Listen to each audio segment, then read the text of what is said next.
Were you a little excited, Chris? Yeah, you could say that. Well, I mean, it has been 2 weeks, so it's a lot of build-up.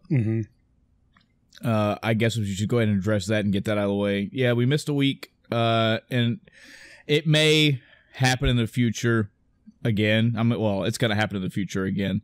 There's only 2 of us, so if one of us gets knocked off for any reason, if Chris has something come up or I have something coming up, I mean, it's pretty much a done deal for that week. But the show will go on, usually the next week, unless something really bad's come up or, or life happens. I mean, there's nothing saying that something will happen one week and it'll happen another week. But we try to make efforts to record regardless, but it's just the way life is. It happens. We don't make money off this podcast, so we have regular lives and regular jobs and everything. So sorry we missed a week, but we're back this week. I imagine it particularly sucked for us because we both had pre-E3 stuff that we were going to discuss or wanted to discuss, but c'est la vie. Let's hope this doesn't happen when the Game Awards comes around. Let's keep my fingers crossed for that. Oh man, this is going to be a big one, so let's just fucking get right down to it. Hello everyone, and welcome to the end of time. I'm Michael. And I'm Chris. Aside from E3, the obvious topic of today, is there any other news-related items you want to discuss before we roll in the weeks? Okay. The 2 big things, these are pre-E3 things, so some of it's going to be related, some of it's not. But there was the Stadia Direct, they actually called it, a Pokemon Direct, which kind of ties into E3 stuff. There was a Bungie stream, which also had, follow-up at E3, so all kinds of blurs together at this point. Let me take a quick look. The kind of during the E3 timeframe, I saw an article earlier about Amazon laying off some of their game devs. Apparently they're doing a restructure. I didn't really know they even had I figured they had something gaming related, but I didn't know they were actively working on anything. Right. The last thing I heard from them was like the Lumberyard thing, which I've tried, and it is what it is. Yeah. I mean, it seems not a big deal. Aside from them, I mean, it's never good when people, lose their jobs, but I'm saying it's not a big deal in the sense that they're giving them like 6 weeks to find another position within Amazon, and then they're going to give them a severance if they don't. So, okay, that's a lot better than a lot of people get, So it doesn't seem anything negative about it other than, people losing their jobs. Yeah. I didn't read it, honestly. I was in the same boat as you. I didn't know. Well, we probably talked about at some point about Amazon having a gaming development studio, but I didn't follow it. I didn't have any inclination to follow it. So, I mean, from a general perspective, yeah, it would suck for you to want to get into gaming development, and then this is like your one avenue that you could get in, and then you're there for X amount of months, and then you're done. But at least they're giving them time to find something else. At least they're still giving them a severance package, yada yada yada. That's good to know. I wish the best for them. As far as the other pieces, I don't know if you want to save all those and just lump everything into like an E3 discussion, because I still counted Stadia in my mentality as a E3 kind of thing, even though it wasn't the E3 proper. It's a big announcement thing ahead of time. I mean, that's not saying much for me anyway, because I watched it and there was nothing of interest to me. Okay. I would like to start with Stadia before the E3 proper stuff, because of how things later will tie into it. Okay. The Stadia Direct was interesting. We finally got prices. We got information. They announced Baldur's Gate 3, previously unannounced, during that. So that was cool. I haven't played the others, but I know they're beloved, games. So that was cool to see, and I'll probably end up going back and playing those to prepare for 3. But the first big piece of information we got was bandwidth requirements. That's, the key when you're talking streaming anything, Netflix, and your other streaming things. It's plays a part in, can I get HD or not? But we're talking gaming stuff, this back and forth and all of that. 4K only requiring 35 megabits per second. That's pretty good, I'd say. Yeah, that was the one note that I did take is the limitations or the prerequisites for this. Right. And sadly, I would be getting the 720 because I think my internet anywhere from 10 to 12. I have a very low speed. I just have I have no limit to my bandwidth now. Oh, so. Nice. Finally got rid of that cap. I have no download limit. Yeah.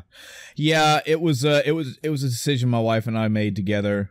It was I think I discussed on this podcast before about we used to have Cable One, and we were paying twice what we're paying now for half of the download limit. It's crazy. We just swapped to AT&T and we cut our price in half, and it doubled our limit. And they actually have an option where if you pay X amount of dollars extra a month, you have an unlimited cap period. Okay. So we're still paying less than what we were paying for Cable One. And yes, our download speed is only 10 to 12, but we don't really care. Right. And we have no limit. Like the terabytes abound if I wanted to. So that's always nice. But yeah, that's nice to know. I like how they put that hard stuff out there. That's good knowledge to know. Because it's good for consumers. This is what they're selling. Right. Stadia is supposed to be we're going to stream the highest content or the highest quality content to you. That's cool. Well, what is my internet requirement? Well, now we know. So good. So for the audience, the limits are not limits. The requirements for these speeds is 4K at 35 megabits per second, 1080 at 20 megabits per second, and then 720p at 10 megabits per second. Not bad. I find it be very, very reasonable. The other big thing was, all right, how do games work, and what's the price point of this? And those are kind of tied in people's mind. Okay, what kind of subscription type thing is it going to be? Which makes it very odd that you have to buy games on Stadia. It's not a subscription that gives you access to X library, which is very strange and makes it not as useful, because why would I buy it on Stadia when I'm just going to go buy it on Steam? I don't really. I don't. It's very hard to justify Stadia to me at this point with that kind of model. Yeah. Talking about the additions or the packages, so to speak, that you can pay for Stadia. They actually have a base edition, which is free. You just buy your games. Okay, that's pretty cool, really. Then there's Stadia Pro, which is $9.99 a month. And why did I not write down what that came with? And just so the audience knows, you're going to hear a lot more noise today. We got a lot to talk about, a lot of things we're going to be referencing, videos watching. Yeah, I do not envy Michael editing this one. Oh, it's fine. But while I'm looking up Pro, what really I found interesting was the Founders Edition, which is a big package. It's $169. But it comes with their Chromecast Ultra. I have a Chromecast. I used it a little bit. Not that great. But it was like the very first version of it. So I'm sure they've improved. The Ultra makes it sound like they've improved even further, and this is an advanced model. It's supposed to be, I guess, to support Stadia, you know? Yeah. Basically, the Chromecast Ultra lets you stream data from a PC to your TV screen without having to plug in a cable from, you know, PC to TV. Right. But it's done via browser. It doesn't do like your screen. It does a Chrome browser. So this is important kind of because it ties into the whole Stadia thing where it'll essentially work anywhere you can open a Chrome browser. That's kind of the architecture, backbone, whatever you want to call it, that they're going with for at least part of it. So Chromecast Ultra to let you stream to basically USB TV. I'm assuming it's USB. That's what the current one is. And a lot of TVs come with USB now anyway. So should be okay. Comes with one of their controllers. I think when it comes to controllers, you can use any controller you want. Modern controller, I should say. You know, Xbox One, PS4. But their controller has a direct connection or a more direct connection or something. So you'll have less input lag than these other controllers. Though I don't know what the input lag looks like, what the metrics compared would be yet. But that's kind of the basis around why you'd want to use their controller. You know, not because it's a superior controller in any, you know, shape way, but a technical way communicating to the server, which with the streaming service is very important. But you get one of those. You get 3 months of Pro, which I'm still pulling up what Pro gives you. So that's a $30 part of that. Destiny 2 experience. So I knew this was going to be up your alley. Yeah, and I've got at least something you were going to talk about. I've got a whole lot more to say about Bungie and their stuff when we get to that point. But so the Destiny 2 experience, to quantify that is all the Destiny content, I believe, up until September's DLC or expansion that's coming out.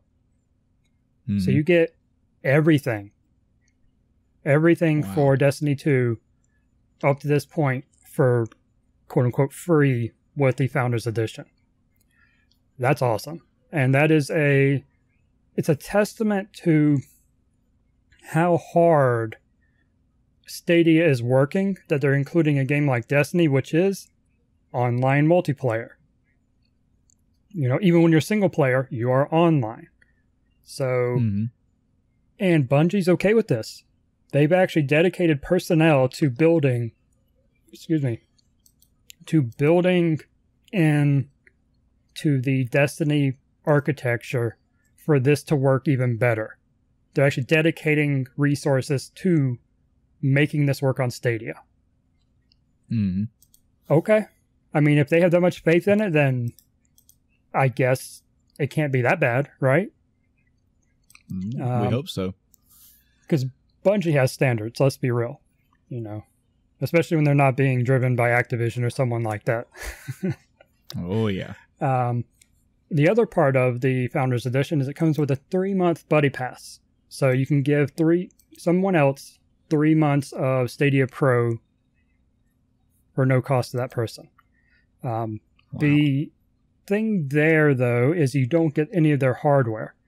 So I'm not sure how much of an impact that would make, but you'll be able to tell me once I give you my buddy pass, all right? Right. We'll see. Because I'll tell you now, I'm going to go ahead and buy that when it's available. And I'll give you my buddy pass, and we can get some eyes on, hands on, you know, report to the people how it really is. Yeah. Wait a minute. This article I just put up says it's $129 for the Founders Edition. That doesn't seem right. I'm going to further clarify. Oh, and the controller that comes with it is a limited edition one. Not that anyone cares, but it's blue instead of whatever other options they have. It's there for somebody. But yeah, Google Store, Stadia Founders Edition, $129. Okay, so that's $40 less than they announced. Wow. So, okay. But it doesn't mention the Chromecast Ultra. I wonder if they have different versions of this. I'll do some research and we'll come back to that. Yeah. And then they announced it's launching later this year. So 2019 Stadia. Which makes sense that they've announced so much and all this work that they've revealed as far as games being compatible with it makes sense that they would be this far into being prepared. Because I don't think they would go this far with it if they weren't ready to release. Yeah. Yeah, I think that's it for Stadia at the moment. I still don't know what Pro does. I guess it gives you... does give you some games. And gives you discounts on other titles. So, I don't know. They haven't, as far as I'm aware, they haven't released any information on what their game library is. But who knows? Well, I got to tell you, that's way more than I brought to the table for Stadia. And if I'm looking over my sheet for my notes from E3, that you're probably going to be bringing on way more of this episode than I possibly am, because it kicked off with Stadia for me. I didn't get it. I believe I watched the Easy Allies reaction to the Pokemon event. I apparently completely missed a Bungie event, so I didn't even see that. Oh, yeah. But as I was watching the Stadia thing, of course, like anybody else, I wanted more information. I wanted to know, okay, so now tell me more about what this is. Like, what's the deal? What's the point? And I watched the whole thing, and it's a streaming service is the best I can take it as. Yeah. And yes, it is Google's streaming service. So as they proclaim emphatically, and I believe it, they have this solid infrastructure of a grand network with, like, look, you're not going to have to worry about connectivity. Absolutely. You're going to get the best quality from us. I mean, we are the go-to for this stuff. So there's no worry about that. We're going to put the best to you. And I said, okay, awesome. Great. Where the fuck are the games? What games are you bringing? Okay, well, we're bringing all this stuff that you already know about and all this stuff that's already out. Okay, so you don't have exclusives. You're just a streaming service, pretty much. So I have zero interest, Chris, in a streaming service. I haven't found a need or a desire for it. I never have, and I'm not in a situation where I need one, much less want one. So I just found myself not interested in Stadia at all after I mean, this is for somebody. There's a large group of people that this is directly for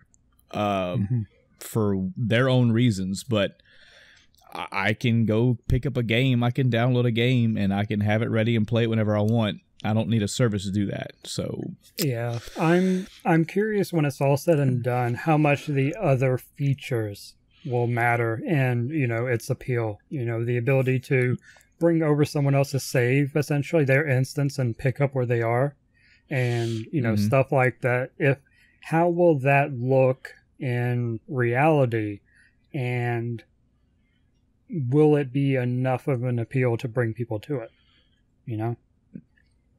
Yeah, I mean, it sounds nifty, I guess, but it's more like a passing, okay, that sounds cool idea. Yeah. I mean, okay, I could take somebody else's save and pick up right where they are, or find a spot in a game and play from where they played. I don't really want to do that. I don't, again, this is, if you're very much into Let's Plays or Twitch streamers, that sort, yeah, I can get it. Yeah. I could get the novelty of, you know what, they were stuck at this boss for a while. Let me see what I can do. Or, man, they really, really enjoyed this part of the game. Let me start from right there without the legwork. It just, I don't know, man. Yeah. And I've kind of got this feeling through most of these announcements this entire week is that I don't know if I'm just being a fucking fuddy-duddy or what, but like Stadia, it does nothing. It's not for me. It's nothing for me. No. They sold it to me. They showed me a conference about it. I said, not interested, and moved on. And I think that's totally fair. Most of my interest is purely from a technical aspect. I really want to see how this thing works. I want to see how well it works, and I want to see what they do with it. You know, will I use it? Probably not. But I'm just so curious about it, you know? Because if you think about, I mean, anyone with an IT background or, you know, passing IT knowledge, thinking about networking and, you know, transmit times and all this is a large undertaking. And, you know, you're talking about the architecture. Excuse me again. The only ones that could really compete with Google would be Amazon. Yeah. You know, and with Microsoft as a, you know, far third, I think. I don't have any data to back that up, but just based on my experience, that's how I kind of believe they're ranked. But yeah, so really curious. And I did say that it launches later this year. The free version doesn't come out until next year. I'm assuming they're going to want to test with, you know, the founder, so to speak, make sure their architecture is up to snuff before they bring on the world. Yeah. Which makes sense. Yeah, it's gonna get out there, and I mean, the gaming community is gonna do whatever with it. They're either gonna gobble it up, and they're gonna either dump it, or they're just gonna use it, or this is gonna be the phenomenon. And it would be the phenomenon for the next generation or two of say consoles and PC gaming to try to start heavily competing with this for me to start going, okay, well, I got to do it now because I don't have a choice. But, right. Yeah. Yeah, I think and we'll get into this more as we go through E3, I think we're still seeing a pretty good divide between the two, though. I don't think at this point, you know, that is there's a real need to worry, but perhaps, you know, not, you know, PS5 next gen, but the gen after that, maybe. Yeah. It all depends on how this takes off. Is it going to make a drop in the water, or is it just going to be a thing, or is it going to be what everybody jumps onto? Yep. And only time's going to tell. All right. I think that's enough Stadia for now until we get to its relevance later on. What do you want to go to next? I mean, we can go around the line. You said Pokemon was next, I believe. Okay. Yeah, so that same day, actually, there was a Pokemon Direct, which I like how they do their Nintendo does their directs, and then they'll have specific directs for certain games. Like they had the Mario Maker 2 one before I talked about and stuff. So I really like Nintendo's way of doing things. Oh, yeah. So this Direct, we'd already seen the bulk of the information, you know, the big reveals. So they showed a couple more Pokemon. No big deal. You know, there's going to be a ton. So seeing a couple of them, not a big deal. It looked... So the gameplay they were showing while they were talking, it looked to be more open than typical Pokemon games are. And given the last couple generations, I don't know when it actually started, but they had been expanding, you know, the areas a bit to where they seemed more fluid, and you didn't have, you know, one screen at a time like the old school essentially, or you know, you just go straight up or straight down, and that's your, you know, section of the map you're on, and then you'll zone into another one, your routes and all that. So this looks like, how open world is this going to be? You know, that's a big question for me. Are these going to be like legitimate, like open world environments type thing? Because that sounds really awesome. And first time on a console, this would be the time to do it. They showed Dynamax, which is the next sort of mega evolution thing. I have kind of mixed feelings on that, because I'm just tired of them adding new evolution type things that aren't actual evolutions, you know? Because, okay, we have, you know, 3-tier evolutions, But wait, there's more. If you have this, you can Mega Evolve. If you have this, you get Z moves. If you have this, you can Dynamax. You have all these different types of Mega Evolutions, and they typically don't stack. Mega Evolutions and Z moves did, because Z moves were literally just an extra move you could essentially do. But I don't think we'll see Mega Evolution and Dynamax at the same time in this game, if they're even both in there. It may just be Dynamax. The cool part to Dynamax, though, is there is actually multiplayer, online and local multiplayer, where you can do 4 people fighting against a Dynamax Pokemon. Okay, that sounds pretty cool.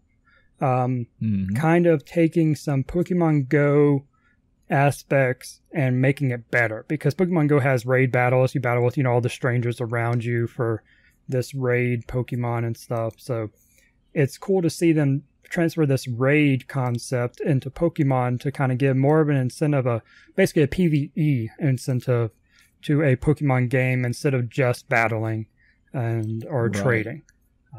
Right. That's cool. I'm all about that. They gave some information on the rival, who's the brother of the champion, I believe, something like that. Okay. Professor Magnolia is the professor, the Professor Oak equivalent for those of us old school people that know the, or if you watch the cartoon. They showed the one set of legendaries, which I believe, so the last few games have had basically a legendary per version. Alpha Sapphire and Omega Ruby, or whatever they were, they each had a unique legendary for each version of the game. We saw what are essentially those, at least one set of them. They're probably going to have more than one set. For Sword and Shield, they're essentially wolves with, one of them has a sword in its mouth, and one of them has basically like a shield for a mane. So Sword and Shield makes sense. Okay. I believe we already knew the release date, but it is November 15th. So if that wasn't firm, it is now. An interesting thing they announced at the end was that there would be a dual pack, so you could buy both versions, which totally makes sense. I do that, or I'll buy, both versions and give one to each kid. So we have it covered, and I'll get whatever I feel like.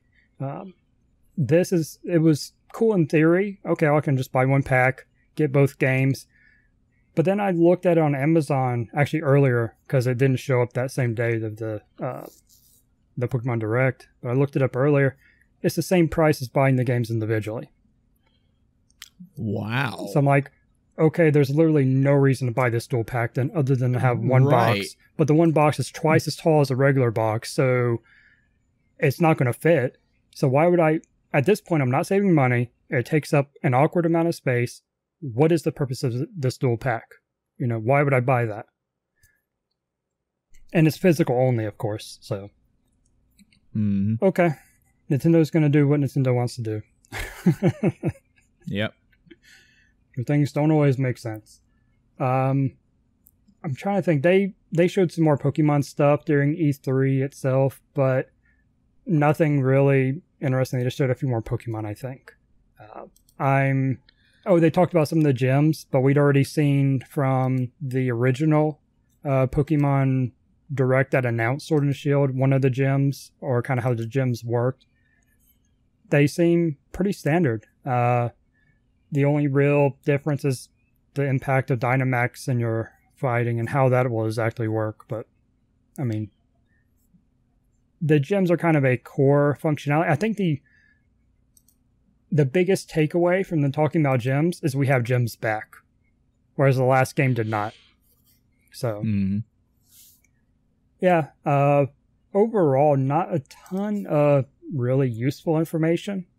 I think the reveal was all they needed. The rest of this is just, gradually giving bits and pieces to keep people excited and aware that it's going to come out.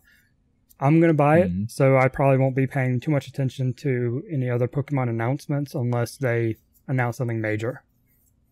Right. Yeah. Hey, the next Pokemon's coming. Good. Yep. Be ready. All right, I think that's it for Pokemon. Mm-hmm.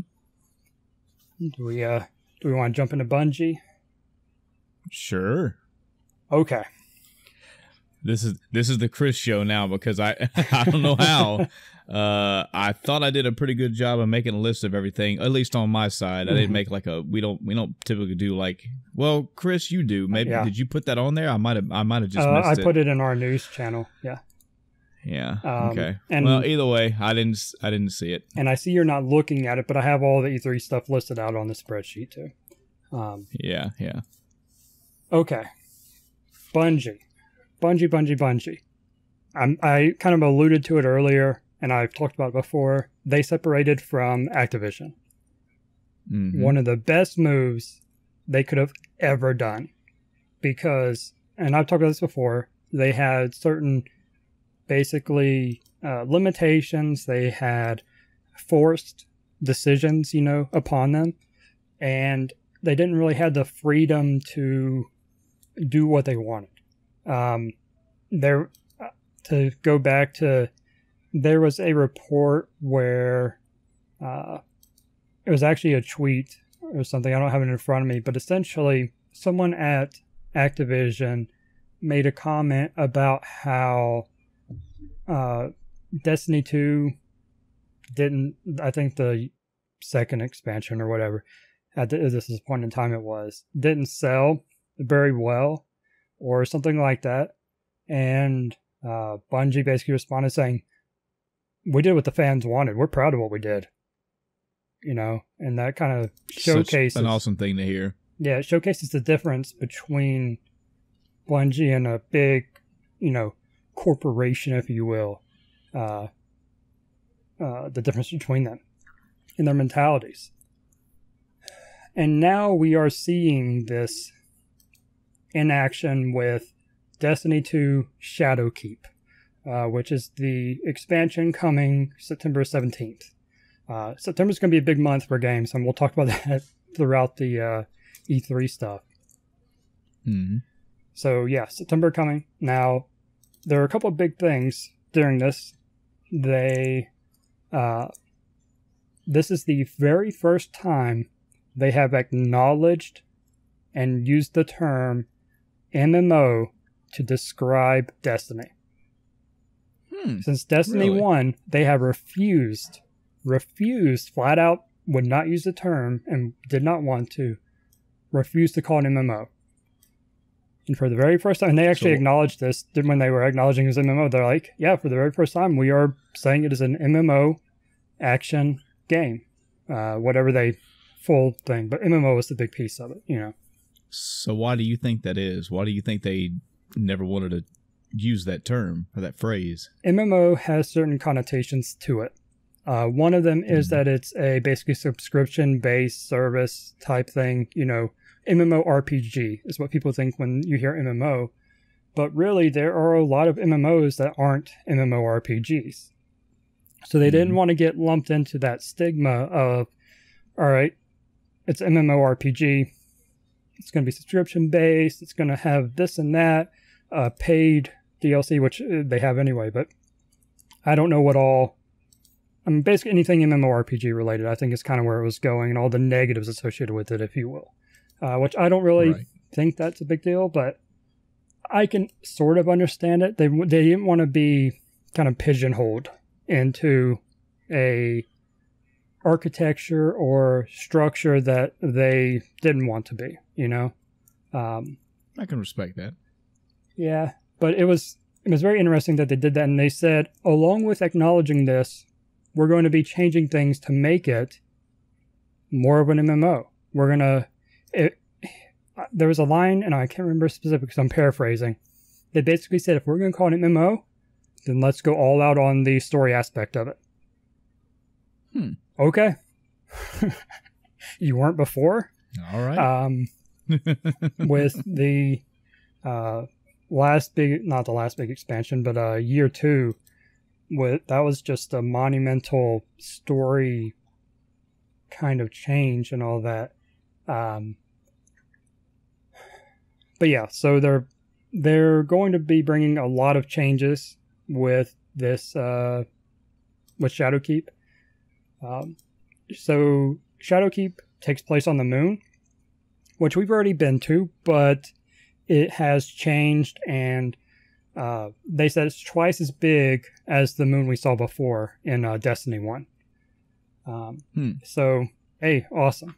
And it's not just going to be like a reskin, which a lot of people hate on Bungie because they use a lot of reskin assets. Like the Taken are basically just a black and white version of the others. And they have some other modes and stuff, but it makes sense lore-wise because they were literally possessed, those people. So you're not going to create entirely new models to represent a possessed version of, a thing. And they have other, new models as well. But people tend to jump on that anytime there's an expansion. I don't really care. I'm there for, story and gameplay. What the enemy looks like, aside from like bosses and, whatever things cool there are about the bosses, how they look, what they do. I don't really care about the individual enemies so much. So, if it makes sense lore-wise, sure. Right. Let me see. They're making, like I was saying, they're bringing a whole new chain. But God, there's so much to talk about. My brain can't think straight at the moment. So, with all the changes they're making in September, there were a couple alluded to or flat out stated. They're changing the way armor works again, which is fine. They're constantly evolving it, making it better, sometimes making it worse, and then going back and changing it again to make it better. It's just kind of how a live game like this works that's evolving over time. Right. So I'm all about them, working on it. There's something about artifacts.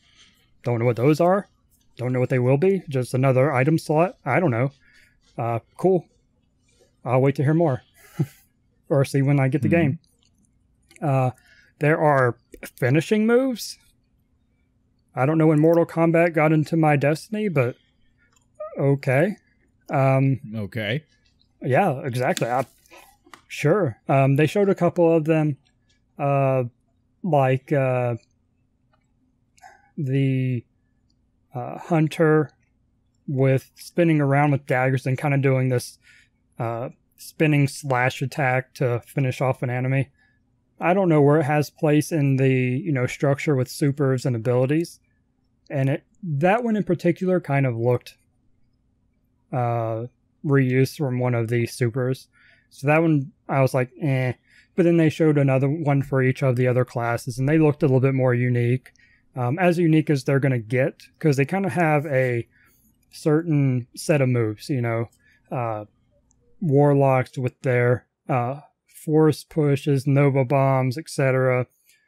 Titans with their shields and hammers and stuff like that. So they kind of have their own themes. So it's not what they showed us kind of fell in line with that.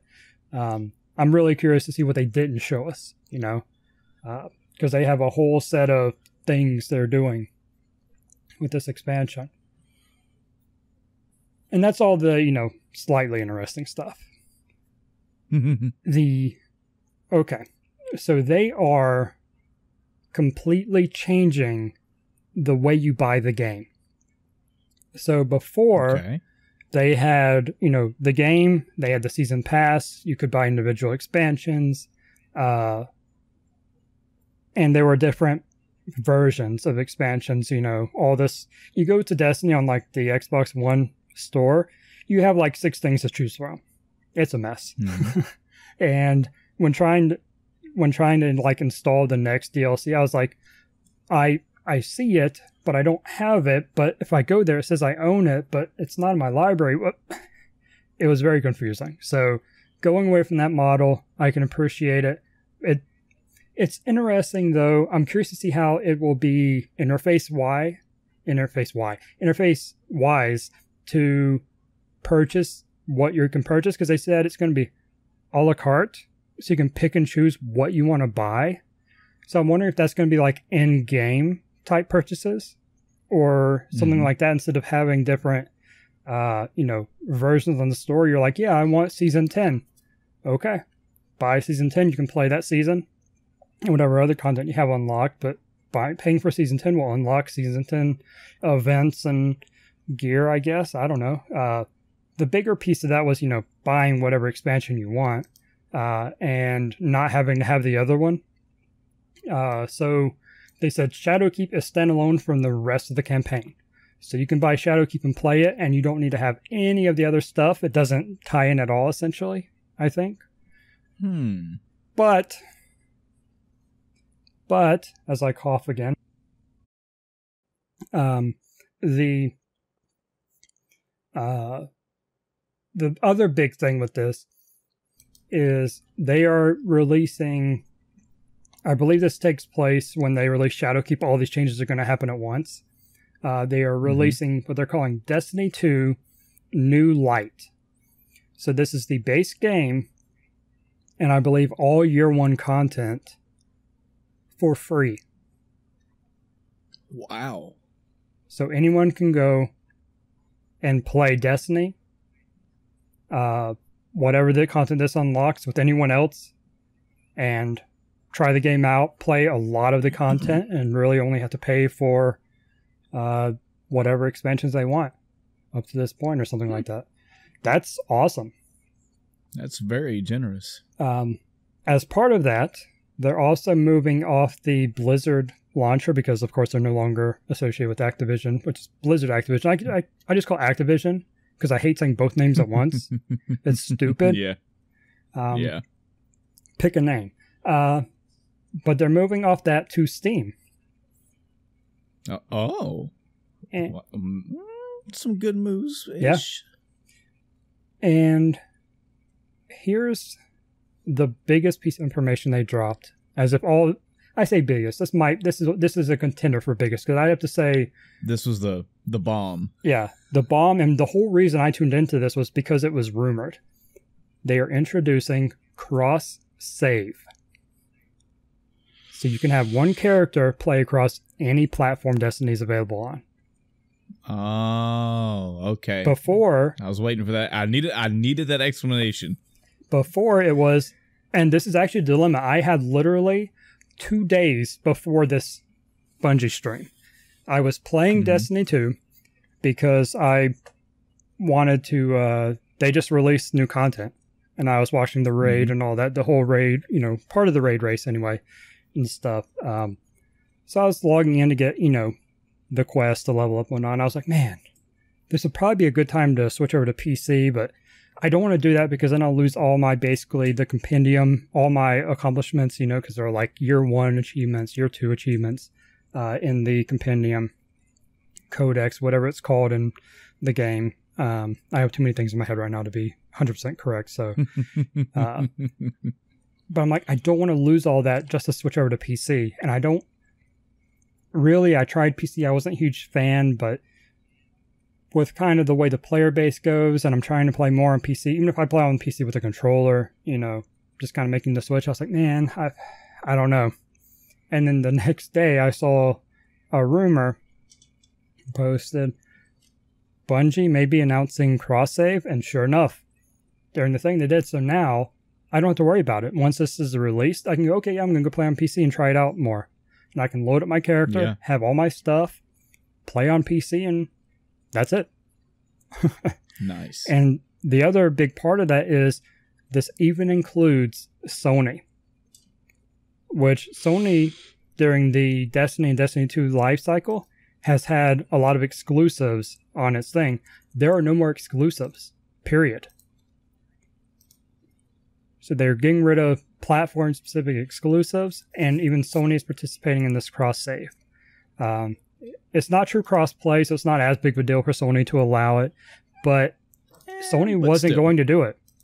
They literally finalized and got the confirmation from Sony the night before the Bungie stream. They were going to have to go out there and say, yeah, you can do cross-save except for Sony, except for PlayStation. But the night before they finalized that deal, which is awesome. Yeah, so I am super excited for Destiny 2. And September is just going to be, it's going to be everything Destiny when that drops. Man, it is so good to see Bungie doing what Bungie wants to do, because they listen to the good, they listen to the fans. They do things that they would want to play because they do play it. You know, a lot of the developers and stuff like, yeah, I work on Destiny, but I also play Destiny. You know, which is more than a lot of developers can say about whatever game they're working on. You know, they just develop in a vacuum, and whatever game is out is out. And really, I was, because this was before E3. This was 2 days before or 3 days before the first conference, and I was like, well, this is supposed to be an off year for E3. I don't think anything's going to beat this for me. I think my E3 winner is going to be Bungie before E3. Man. All right. I think I've gushed enough. Was that all of Bungie then? Yeah. So that was all the prelim stuff. Yep. And then I think it rolls in the actual E3 proper. Yep.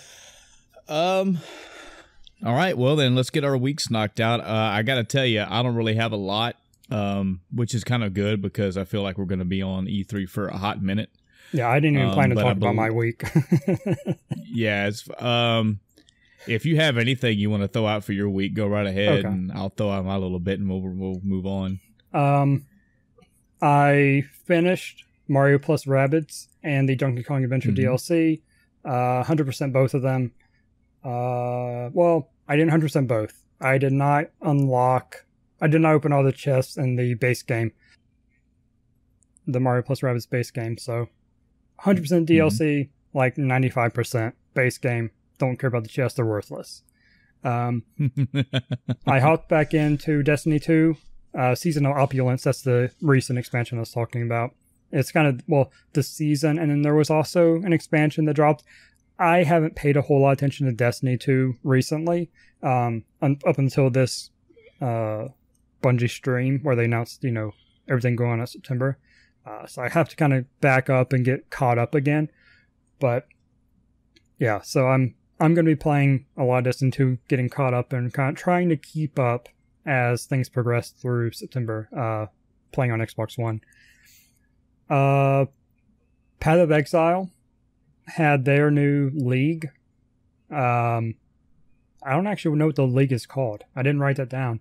But every league has a mechanic that kind of the gimmick of it.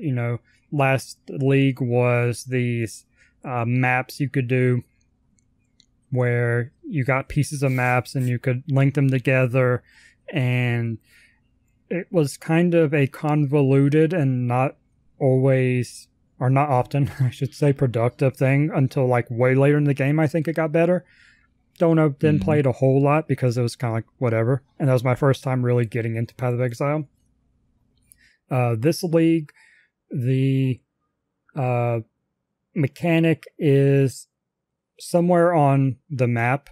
There will be a little crystal thing, and there will be enemies in stasis, and you hit the crystal, or you'll see the crystal, and then when you click on it, the enemies in stasis will appear, and you basically hit and unfreeze the enemies in stasis, and they'll stay there, and you have like 20 seconds to hit as many as you want or can. And there are chests mixed in and stuff like that, and boss enemies that drop more loot. But, yeah. And then once 20 seconds up, you kill everything that you unfroze. And then, depending on what it is, you get drops and whatnot. I got a item called Tabula Rasa, which is the first time I've seen this. Apparently, it's a mechanic in the game. But it has 6 linked slots, which is, the ultimate, the maximum number of slots, all linked, which is what you want in your in-game gear.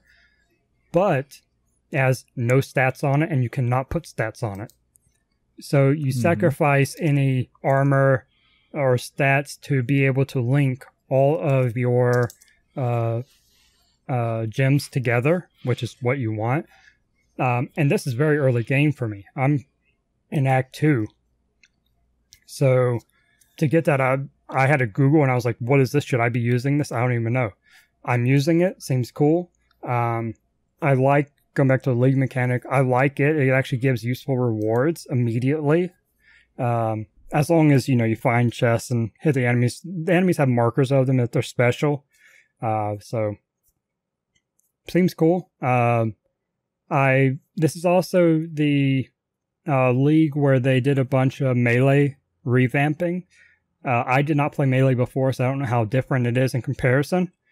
But it seems like it's good. I don't know what else to say about it because I don't have a comparison, but I don't have any complaints about the melee stuff. It works like I would expect it to work. I have no complaints. So I guess they did a good job. So I'm also, and my biggest game over the last week and a half or so, I've started playing Final Fantasy XIV again. I'm interested.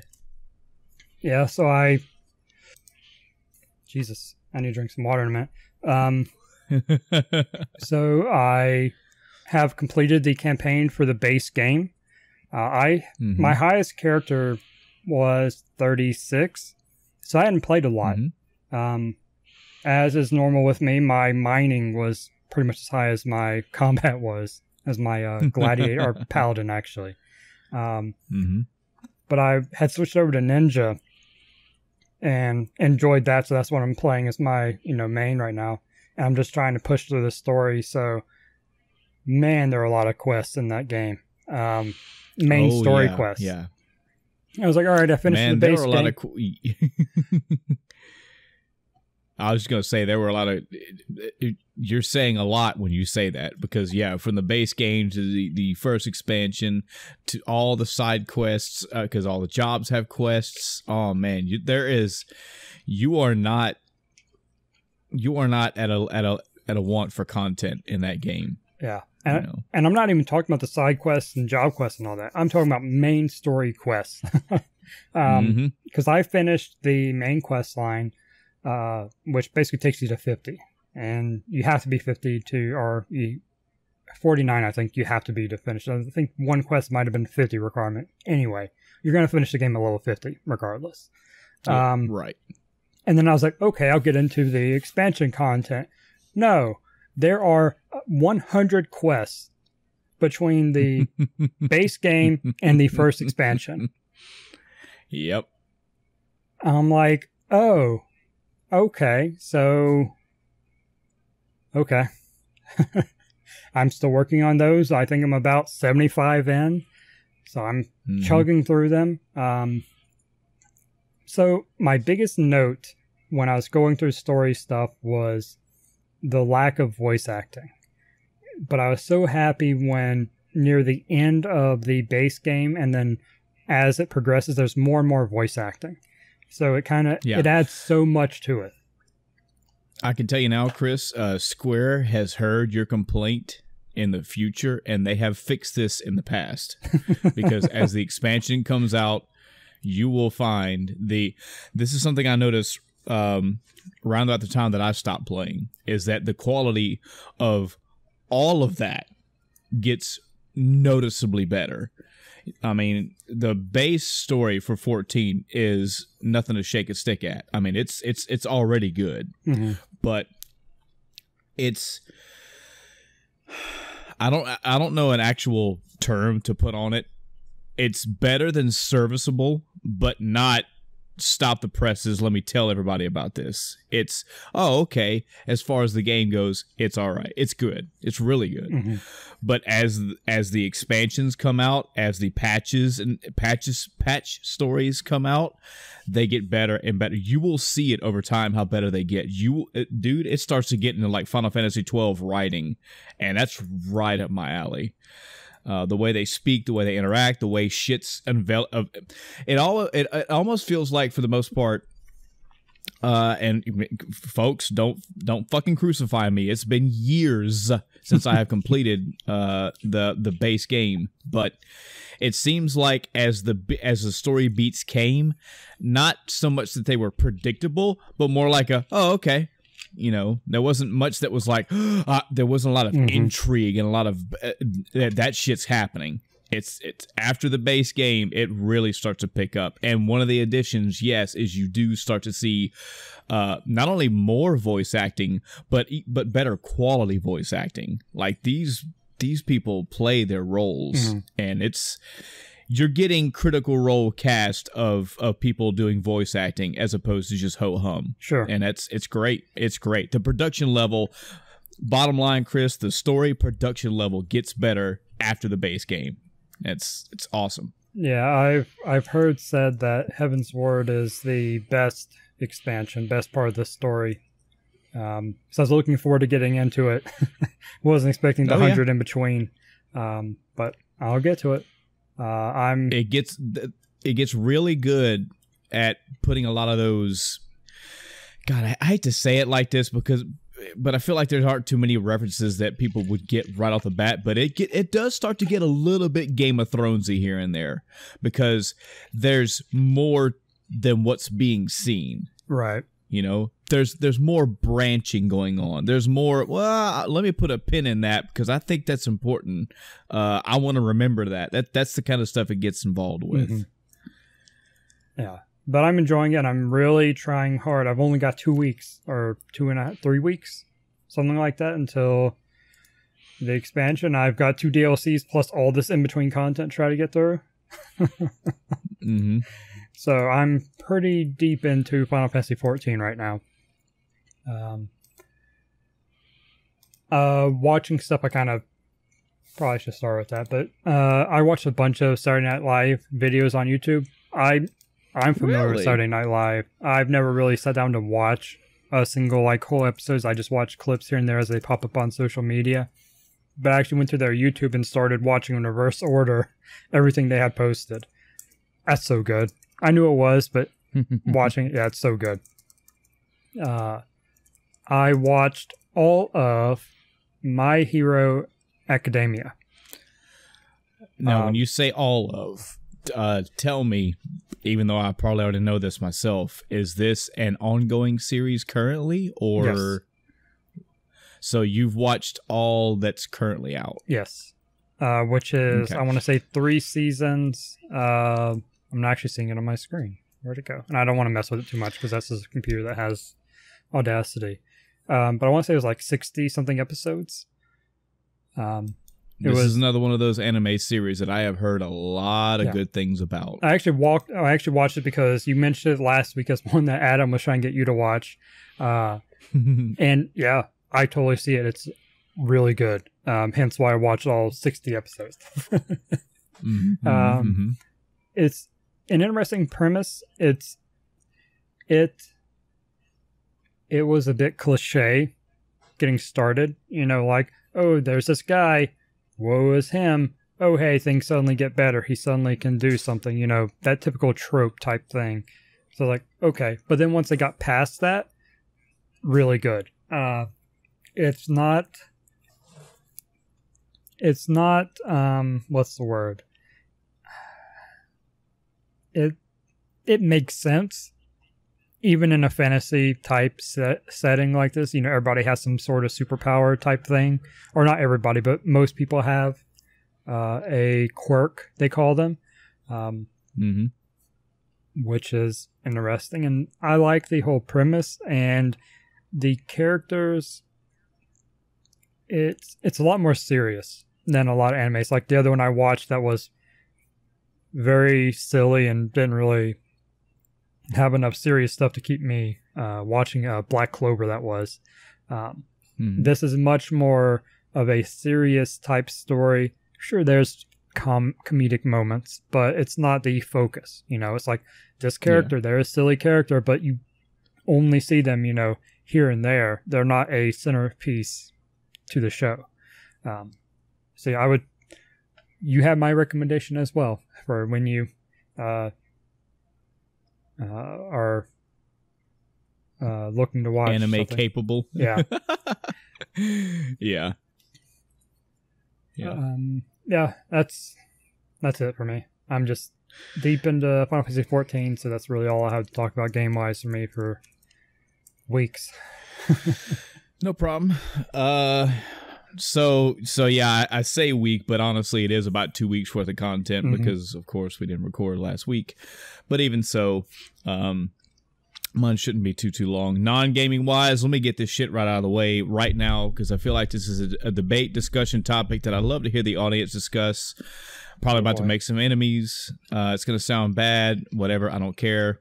Fuck Godzilla, King of All Monsters. That's what I'm gonna say. So I've been anticipating that movie. Now, I made this claim before.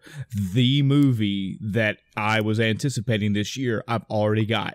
That was Endgame. I mean, once that movie was done, that movie could have happened January 1st. Chris, I'm officially tapped out for the rest of the year for movies. I mean, there's nothing, unless some movie comes out and just blows my mind and just, I'm trying to think of one. No, I can't really think of one because even sleeper hits that I've knew little to nothing about and they turned out to be really good.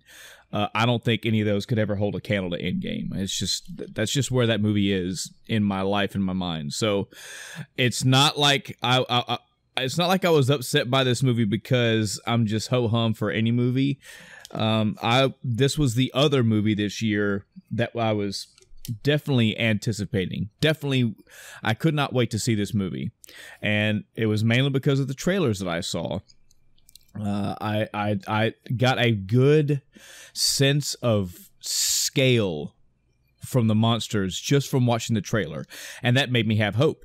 I also saw a shit ton of monster stuff in the trailers that gave me more hope because I was thinking, okay, well, one of the complaints that I did have about the last Godzilla, the 2015, 16, 14, whichever one, I think it was 14, in any regard, the one complaint I had about that is that I really, really like the design of Godzilla. I like how they handled that Godzilla, but he didn't have enough screen time. And I'm going to get to this point for this whole movie, but that's a complaint that I have.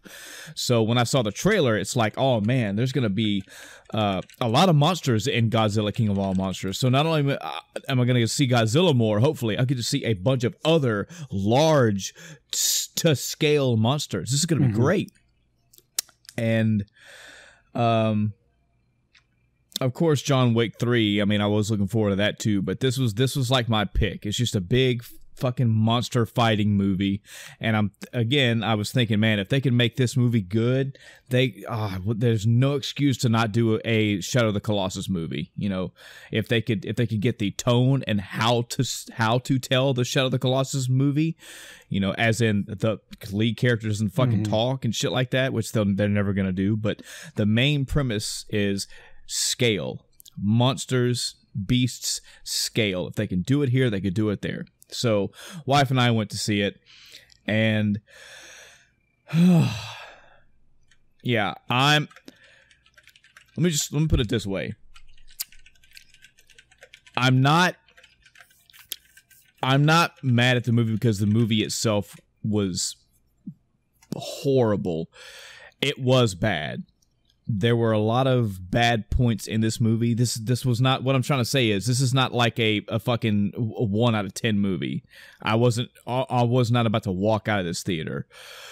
But Chris, this was a first time. This was a rare time, and I can't remember the last time this happened, where the last probably 30 minutes, if not more, of this movie, Chris, I was literally sitting forward in my reclined theater chair with my hand, with my fist on my chin and my head tilted, just going, come on. Like, why are they fucking doing it this way? Wow. And here's the problem. I was bored. It was less bored and more aggravated, because Man, Chris, I'm making enemies, Chris. I know I am. Because I know I've seen older Godzilla movies too, okay? It's not just the fucking 2000 Godzilla and the 2014 Godzilla. I have seen older Godzilla films.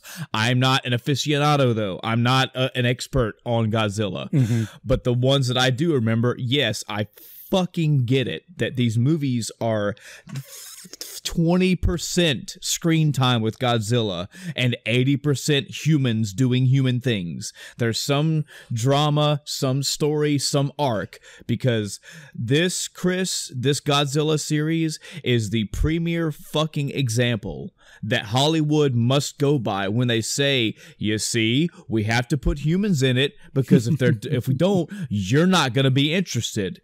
And I feel like I'm the only fucking person going, no, asshole, because you put all of these humans in, I'm not interested. Yeah. So somebody will do it, Chris. Somebody will screen for screen play this to the original Godzilla. And I have heard tell, and I could probably agree, that yes, there may be more screen time with Godzilla and these monsters in comparison to the first Godzilla movie. I will get that. Let's say there was 20 minutes of Godzilla time in the first one. Maybe this one, there's, combined with the monsters and Godzilla, maybe there's 35 or 40 minutes. Sure, I'll grant you that there's quote-unquote more.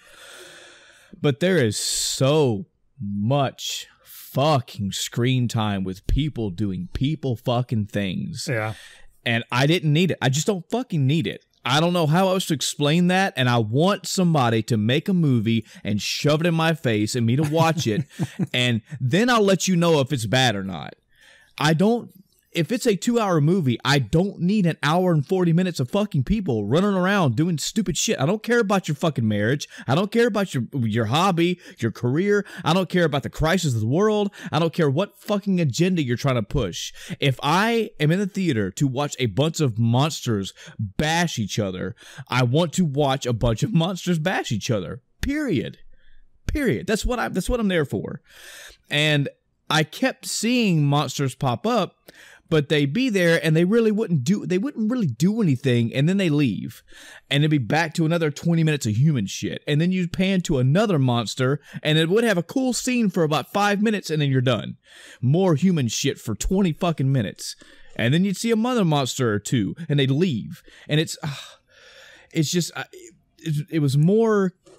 was too much fucking cock teasing. And it was it was fresh. Chris, yeah. There was a moment, I'll let you, just let me get this one last thing out. Chris, there was a fucking moment where two monsters were about to slam into each other. Now, we've had this before, but not like this. We had a moment in the original Godzilla where Godzilla was about to do something and the blast doors closed. Okay, that's a big cock tease. Oh, I get you. We're trying to bait Godzilla, and you'll see more of him soon, but not right now. But this is like toward the end of the movie, and it showed two monsters fucking charging at each other and about to hit each other. They slam into each other, and Chris, a fucking airplane slowly scrolls up into the scene and blocks the fucking fight. You can't even see what the fuck they're doing. It's like a fucking plane just... and then, of course, it cuts in the plane, and the humans are going, what are we going to do? We got to do something. And I'm like, get the fuck out of the screen. Move. What are you doing? Like, why are you doing this? Oh, man. Frustrated. I'm sorry I cut you off. What were we going to say? Well, that's fine. I have a question for you. I have been hearing bits and pieces about Godzilla. I've also heard not that good. But the piece that I really want your opinion on after this not so good movie is, what do you think about the premise of a Godzilla cinematic universe? And that this is the first of those movies? I am Does that two change movies anything? in. I am 2 movies in, and they are showing me that that will be less of a Godzilla cinematic universe and more of a how does the world deal with Godzilla's stuff universe. And that I'm not down with. Okay. All of these. So here's another thing. I mean, we'll just say spoiler warning just in case. I mean, go see it if you want to. I don't give a fuck. But so I had heard rumors and whatnot that there were going to be a lot of monsters in this film, which was music to my ears. I want to see a lot of monsters. I want to see a battle royale, sure, whatever. But I knew at a minimum it was probably going to be just 2 monsters. But I was like, but who knows what 2, you know? And if I remember right, in the movie, somebody please do a well, actually, please correct me on this fucking garbage movie, but I believe in the movie somebody makes the comment that there were 18 or 19 monsters, and then I think like Godzilla made the 20th, something like that. I want to say that you only really saw about 5 other, maybe 6 other monsters. You got a lot of screen time with one. You got about half the screen time for another one, and the other ones just kind of are fucking around. Like this, the news will report and just show like a screen of one of the monsters walking in an area, and then screen change to another news channel doing another monster walking in another area.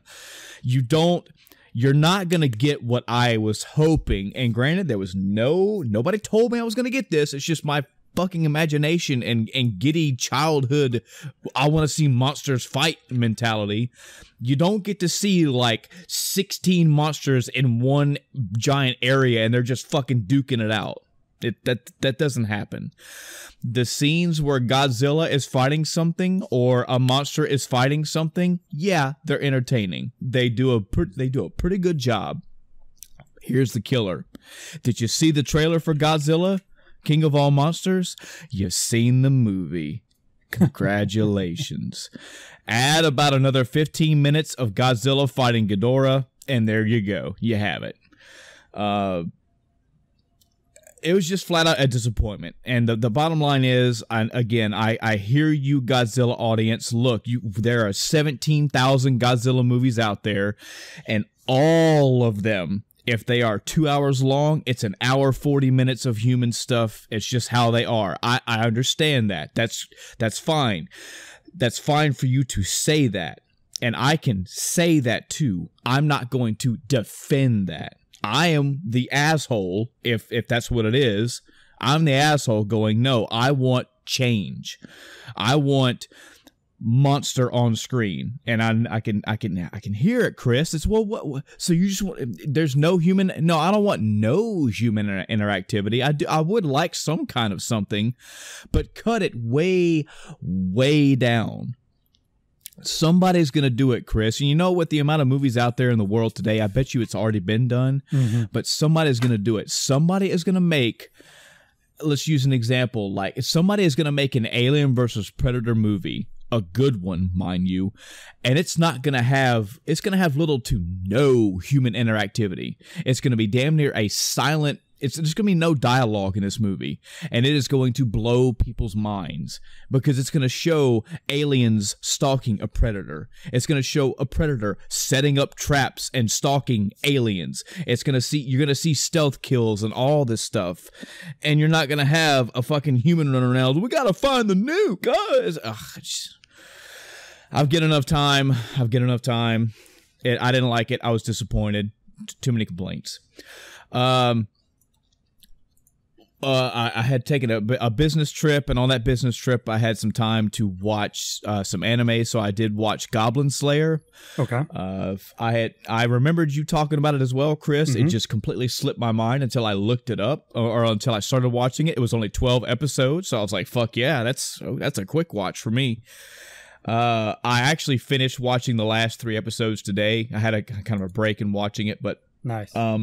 All in all, I'll give it a thumbs up. Yeah, it's a good show. It was a good anime. I like the concept of the Goblin Slayer. I like how he was methodical. I like how you got this idea that he could be way better and do a lot of other things, but he is 100% a Goblin Slayer. Yep. He thinks tactics. He thinks he hunts them, stalks them, develops strategies. Like, he is all about that. He is methodical, and I like it. Something I thought that was interesting. I've a lot of articles and even video reviews that I've read and listened to and watched that have talked about Goblin Slayer have talked about a lot of controversial stuff that goes on in this anime, and I was kind of armored for that.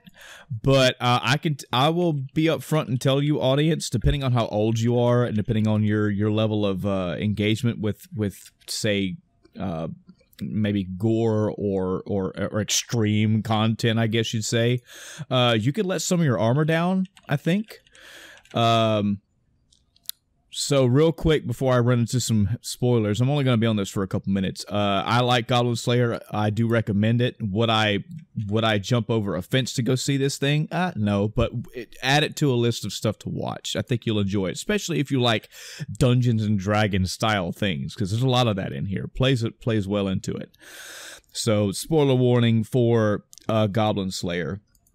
So I didn't get specific details on what was going to happen. I did hear that this anime was gory, and if you're telling me something's gory, I mean, I've seen some gory shit, man. So you gotta come correct when you come with that shit. So at a minimum, I was expecting, like, I don't know, maybe somebody was gonna rip somebody in half and start pulling their entrails out or something.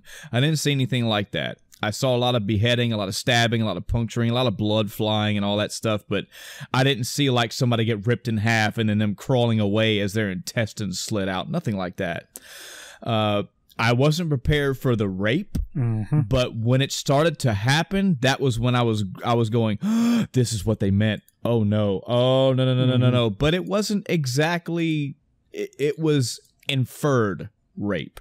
So I mean, as the shit was going down in episode 1, I was questioning out loud. I was like, "Oh God, are they about to are they about to make this really bad?"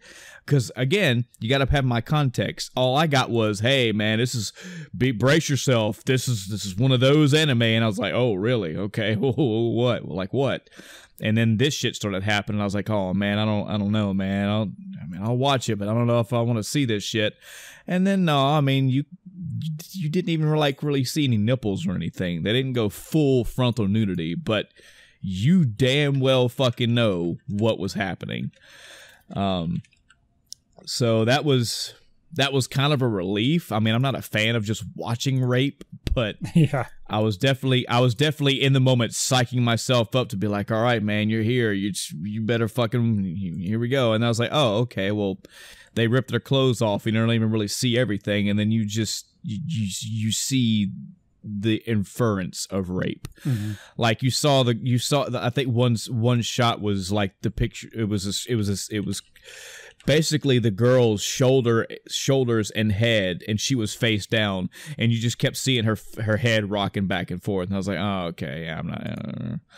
But after that, like, that was really it. It's like they blew kind of a load with their first episode, and from then on, it was just like, oh yeah, they showed scenes here and there of, like, you know, girls getting assaulted and whatnot, but I'm not saying that I wanted to see it. That's not what I'm trying to get at here. It's more that I was kind of led to believe that something really, really bad was going to go down, and it was just, no, not really. It was just, but anyway, that bad shit out of the way, the anime itself was pretty good. Dude, this Goblin Slayer = Dungeons and Dragons episode. I mean, that's really what the anime was. Very magic heavy party, by the way. I thought that was I was wondering how that was going to go. But yeah, I like his sheer will. I like the side characters too. I love how the dragon character was all into cheese. Yeah. I like how totally in character to the Goblin Slayer mentality Goblin Slayer was. Like, you didn't know his name. He was only called Goblin Slayer. People asked him to take his helmet off. No, I don't want to do that because then it leaves my face open to get stabbed in the face by a goblin. Why do you sleep in your armor? Well, in case I get ambushed at night, I don't want a goblin to be able to get a sneak hit on me or something. Like, I like all that stuff. The way that they wrote him to be 100% a Goblin Slayer was very interesting. Yeah, like I said, it was good. It didn't blow me over, but it was an interesting watch. This also does not mean that I'm back into watching anime all the time. It's just I'm still a dividing time. This was more like I was away from home for a few days and had some free time, and that's what I did. Now I'll try to make that a habit whenever I do go on trips. If I can bring if I could bring some type of movie watching device with me and a good hard drive of stuff, then yeah, I'll get on that. I think that's it. I did nab the Gotham series though. Okay. So I don't know when I'm going to get on it, but just know I do have it. I mean, as strongly as you recommended it. Yeah. I mean, you practically came through my headphones and like strangled me that this is damn good. So just, dude, it may be 2023 before I get around to it, but just so you know, I do have it. I took your word seriously. Gaming, probably be short too. So I was playing through Drill Dozer. For those that remember, this is a Game Boy Advance game, and I did complete the game. However, there are obviously throughout the levels there are secrets you can find, there are treasures that you can find, there were other items that I could purchase from the item shop. So basically I was going back through the levels again that had stuff to unlock and places where I could get some good currency and bought some more items. Basically a lot of the later end items, they unlock more levels. So I bought those, unlocked more levels, played through those levels, went through and grabbed the secrets. I don't really have a percentage. But when I stop playing, I'm going to say I'm close to like 90-95% completing everything. I only had like a couple treasures here and there. I don't know if once you have all the treasures, there are more levels that are unlocked, but I did do a quick like game facts / like unlocks or secrets Google, and I didn't see anything about an additional level or boss or alternate ending or anything. So again, this is a Game Boy Advance game. It's a side-scrolling platforming using a drill for puzzle manipulation and whatnot. So I was not expecting like a grand amount of lore. There is a story to the game. It's interesting for what the game is, but for me there's a lot of it's a lot of go back with, you know, go through the game, get upgrades, get new weapons or items or whatnot, and then go back to other levels and get through stuff you couldn't get through before. So I did that as much as I wanted to, and it wasn't boredom. It was more like I've got a lot of games that I'm really trying to make this a good year of backlog, and I still got a lot of other games to get to. So I was like, all right, I had a good time with Drill Dozer. I would recommend that game if you like platformers. It was surprisingly good. So then I went through a let's see here. Sorry, I do have the list up. It's just it's a gigantic list, and I kind of halfway marked what I was playing. Run Saber, game for the Super Nintendo, seemed like side-scrolling slash 'em up. I made it a couple levels into that. Star Ocean. Did I beat Star Ocean? I mean, you talked about it last episode. Did I just forget that I was playing that? What the hell? Yeah, I don't remember if you said you beat it or not. I don't. That's bad. I am getting old, dude. I really am. You said it got a lot better, but I don't recall if you actually said you finished it. Let me see. Yes, apparently I did beat that game because I'm seeing the credits there. So, all right, I did beat that game. Moving on. I played. So while I was in the Drill the drill dozer mentality, I said, okay, well, let me go try out some other Game Boy Advance games. And these are mostly unheard of, not so hit wonders. So I tried them out one by one. I didn't really find one that I stuck with. Wade Hickston's Counter Punch. This is basically like a Super Punch Out style game.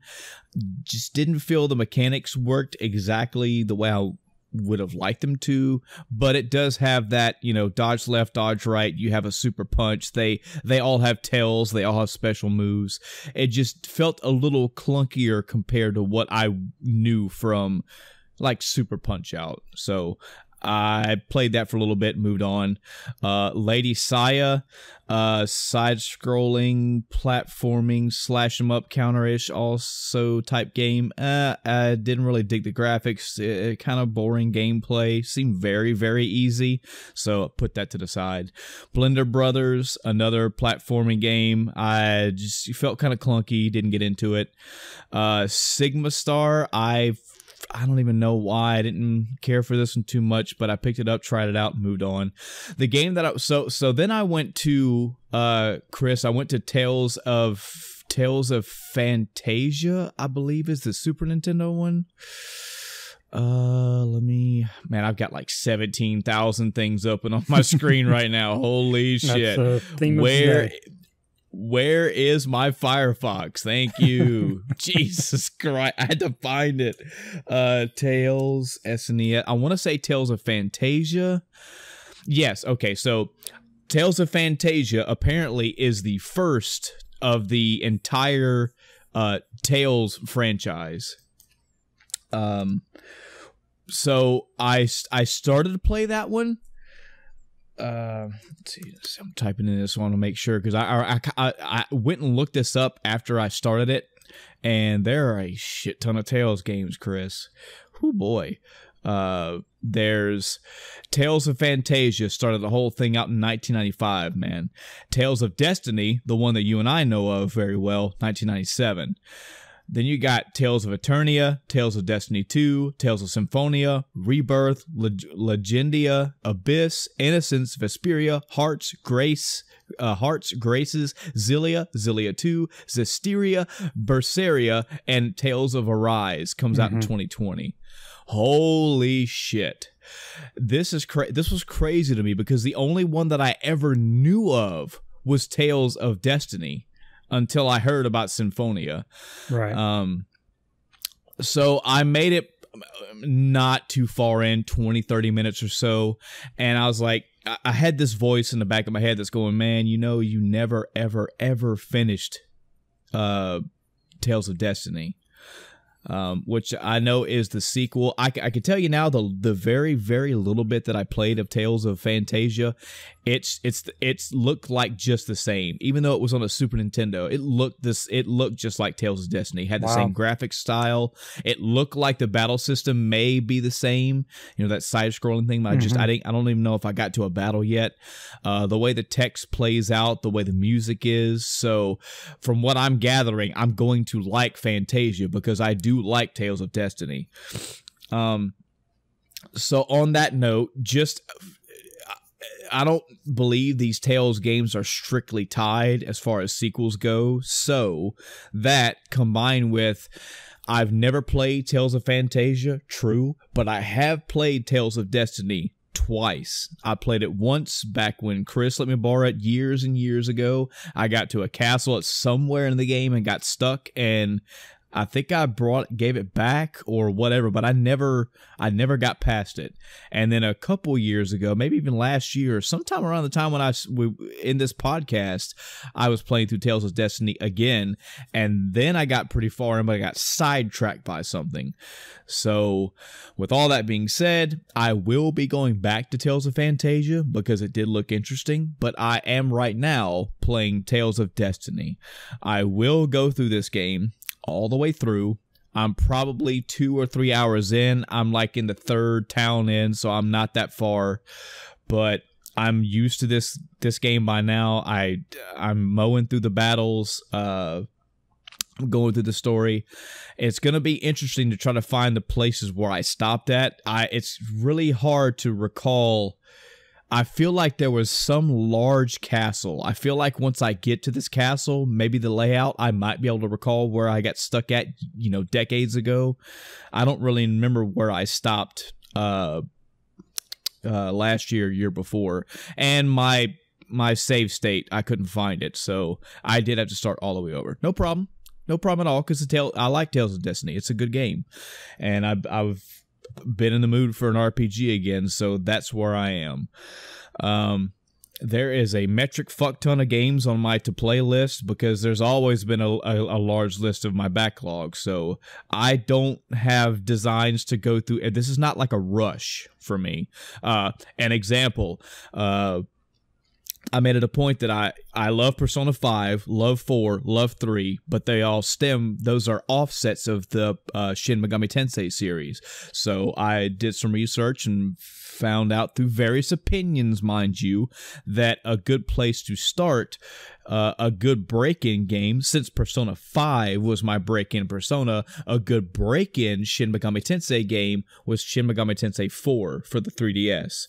So that's one that I'd like to get into. I'd like to try that out. So I've added that to like up the list of what to play. But man, I've got Super Nintendo games, I've got Sega CD games, Nintendo DS, NES. I got so many games that I'm gonna try to get to what I can get to. But right now I am on an RPG, and that is Tales of Destiny for the PlayStation. And yeah, that's about it. Sorry Godzilla took so much fucking time. I really apparently wanted to get that off my chest. All right, so then let's fucking roll into it. E3 2019 happened basically the majority of this entire week. Yep. Full disclosure, okay? So there's a couple things about this E3 conference this year. So the first one that was on, and I'm not rolling into it, I'm just telling you my format here. The first one that came out was EA. I was watching EA, and I was taking notes across every single thing that was announced. But Chris, felt like I was forcing myself to do that, because as I'm looking at the list right now, there were only 3 things that I even wanted to talk about of the 40-something things. That was a wake-up call for me. So I have taken notes. For some reason, I have a fuck ton of notes on Microsoft. But if I only took notes on things that, one, I was interested in, or 2, I just flat out had something to say, whether it was positive or negative. So I don't know what you took notes on or what you do and don't want to discuss, but as far as my side of this house, unless I have something to talk about, I just gloss over it. Second thing, go ahead. The EA event was a little bit different because it wasn't a traditional press conference. It was the EA Play thing, and they had said from the start, yeah, we're going to be talking about 6 games, essentially. Yeah. The other thing, I guess I just need to say this out here now. I don't know if I need to say it now, but I guess I want to. I don't really do scores for E3. Somebody challenge that and make sure that I didn't score E3 from last year, because I think last year or year before, one of those 2 E3s was pretty fucking awesome. But I really felt like this E3 for me was very ho-hum. I don't have a lot that I'm looking forward to. I don't have things that I'm just doing backflips. There are 2 highlight. There's one obvious fucking thing for me this E3. One that was already kind of a and then a fucking big surprise happened, and then a couple other ones I'm looking forward to it. But this was not a hold on, let me fucking pause this E3 and text Chris right now, dude, did you see this thing? This is like the 5th thing this E3. I'm losing my mind. Completely opposite. So sorry if I seem very ho-hum. Also, at least half, if not more than half of these conferences that I was watching, it's been a very busy week. It's been a very stressful week for me at home and my job. It's been hectic. So I wasn't strictly watching these E3s with the I don't know, overjoy. But I did watch them and took notes on what I felt I had something to say about or was interested in. So just throwing some of those feelers out there now. Chris, in general, what did you think about this E3 as a whole? Did you feel like super excited, kind of ho-hum? Were you a mixed bag? What do you think? Well, I had, and we talked about this before, that this year was supposed to be a sort of off year, if you will. You know, E3s kind of have high points and low points as entire years go. And with Sony not being there, and as was, you know, kind of what we were expecting to be there, it's like, yeah, this is going to be a middling E3. You know, next year it should pick up again. So I went into low expectations, and there were a couple of things that I'm really excited about. There are a lot of things that I'm interested in, but yeah, I mean, it was a very okay E3.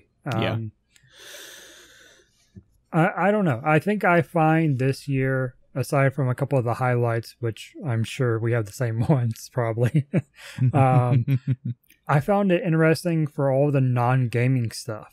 And I actually sorted it out by conference, you know, games and everything else on the spreadsheet, because it was really interesting, especially seeing how Microsoft did it, which I expected. You know, they start talking about, you know, Game Pass and all of this. I was like, yeah, we're going to be getting that. And I mean, we're getting to the next gen of consoles, so we know that's coming. And, you know, so that it was interesting. I think, kind of going back to what we were thinking before E3, I think absolutely next year is going to be the big one, or a big one, I should say, rather. Oh, yeah. Yeah, that's the one that they announced God of War 2, and that's when I'm going to lose my shit. Oh, man. And Persona 6. Well, let's focus on this year. Let's see. Yeah, okay. Let's focus on this year. E3 2019. So here we go. So EA, yeah, like I said, I took 3 notes, and honestly, I didn't have a shit ton to talk about anyway. It was just the 3 things of this conference that even interested me. We got to see some gameplay for Jedi Fallen Order. Yeah. Big highlight point of this one right here. Okay. The moment when the main character was like fighting off a bunch of look like stormtroopers, I guess they were, or assailants, whatever. They had blasters that were shooting at him, and he was using a lightsaber to deflect the bullets or whatever. And then somebody shoots at him. He uses the Force to stop the blast in midair, uses the Force with the other hand to pull that enemy around the blaster to him, and then lets the blaster go so it flies into the enemy's chest. That was pretty awesome. But I haven't played many Star Wars games, period, so this wasn't really up my alley. Yeah, and I talked to the End of Time Cast resident Star Wars guru, Adam himself, and he's like, nope, I'm not interested at all because of the company and this, that, and I haven't seen anything that interests me, so yeah. Apex Legends, well, I just wanted to make... Go ahead. For Star Wars, I was just kind of meh about the game from a visual standpoint. There have been so many games recently that have spoiled us graphically. So when I see something that doesn't seem basically up to par, I'm like, well, is this... I don't know if we got a release date. I don't think we did. I actually didn't take notes for EA because that's how not interested I was in any of the games. But it was just kind of like, I hope this isn't final graphics because it doesn't look great. Yeah. Apex Legends. I'm rooting for Apex Legends from the sideline, and I realize that me not playing this game is a horrible thing, but I am rooting for Apex Legends. I'm glad that good things are going for Respawn, and there's more content coming out for them, and I'm fucking cheering it on. Good stuff. Absolutely. Good for people that are playing this. And last, just Battlefield 5 content. Battlefield 5 does look pretty fucking awesome. Looks pretty good. And more content's coming to that game too, so good for them. And that was it. That was all I had to say about EA, period. Yeah, I think I spaced out for Battlefield 5. I don't remember anything they showed. Yeah. I don't know. I mean, it was more Battlefield content, period. Yeah. I haven't played Battlefield 4 or 5, but I still root for Battlefield, period. So that was about it. Yeah. FIFA 20 looks to be, another FIFA game, more improvements. Big thing there was they're adding and I don't know the proper name for it, so excuse me, footy fans, but basically street soccer, street football, kind of the urban or non-soccer field or football field game play. So that's a mode, and they talked about changing the ball mechanics, which they're always evolving, but this is, I guess, a bigger change than normal to updating the ball physics. Cool. Cool. And they've one of the biggest takeaways for me personally, I barely played FIFA at all, even though I have several games. Whether that's some games with gold. I think I actually bought FIFA 19 or 18 because I intended to actually sit down and play it, and I didn't get past all the training stuff because it was very difficult. Because I wanted to get through it. I didn't have to, but I wanted to get through all the training stuff. And then when it got to like trick shots and stuff on the goal, I was like, I can't curve this ball to save my life. I don't know what you want from me. I guess I'm not meant for footy. Yeah. But yeah, so the big takeaway for me, biggest thing was they're actually changing certain, I think they're easing up on the difficulty of certain things when it comes to gameplay, especially related to goals. So certain shots will be easier, and I don't know how if that is in relation to realism or just easing up on difficulty in general. I don't know, but I took it as okay, maybe someone like me who's obviously not very good at the game would enjoy it more. Yeah. So cool. I'll maybe check it out one day. Yeah, Madden, I don't care. I'm trying to think if there was anything that stood out to me during that. I don't think so. I think it's just another improvement on Madden. They make these small changes as it goes. It looks better and better every time. That's for sure. They're definitely putting in the work to improve it graphically. Sims 4 was actually the one I paid the most attention to because my girlfriend loves playing Sims 4. And she wasn't even home to watch it herself, so I was relaying stuff to her as it came up. They released the information on the new expansion. I don't have it on my main notes. Let me scroll up over here to check it out. But they're releasing Beach... God, what is it? I've probably been quicker to Google it. Oh, sorry. Island Living is the next expansion, and basically you can live on an island, you have the beach, your swims can just like walk out into the water and start swimming. There are dolphins, mermaids, all this stuff. June 21st, so only a week away now. So really close to this expansion.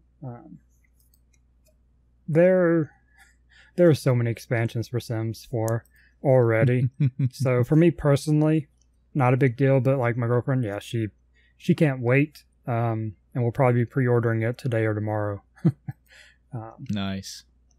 And rounding out her DLC, her expansions. Because every time they have a sale, that's the other big thing. Every time they have a sale, we'll grab one or two of what she really wants to play. But until the, let's see, I want to say the 18th or 17th, so Monday or Tuesday. We're recording on Friday, the 14th. But I think 17th or 18th, it ends. They have a sale now, which everything is on sale quite a bit. And the base game's only like $5. But that doesn't matter because you're going to spend $200 in DLCs. So even with they know how to get you. Yeah, even with all the DLCs and stuff we bought, because they have different packs. There's expansions, there's stuff packs, and then there's another kind of pack. So you have 3 different types of packs, and they have varying prices. Stuff pack is basically just furniture and whatnot. Expansions are the full-blown things like this island living. And then there's another one that are kind of themed things. They'll add more than a stuff pack would. Even with all the ones we bought, we did the math, and it would still cost like $120 to buy everything we don't have, which isn't much. It was only like half of what they released, or less.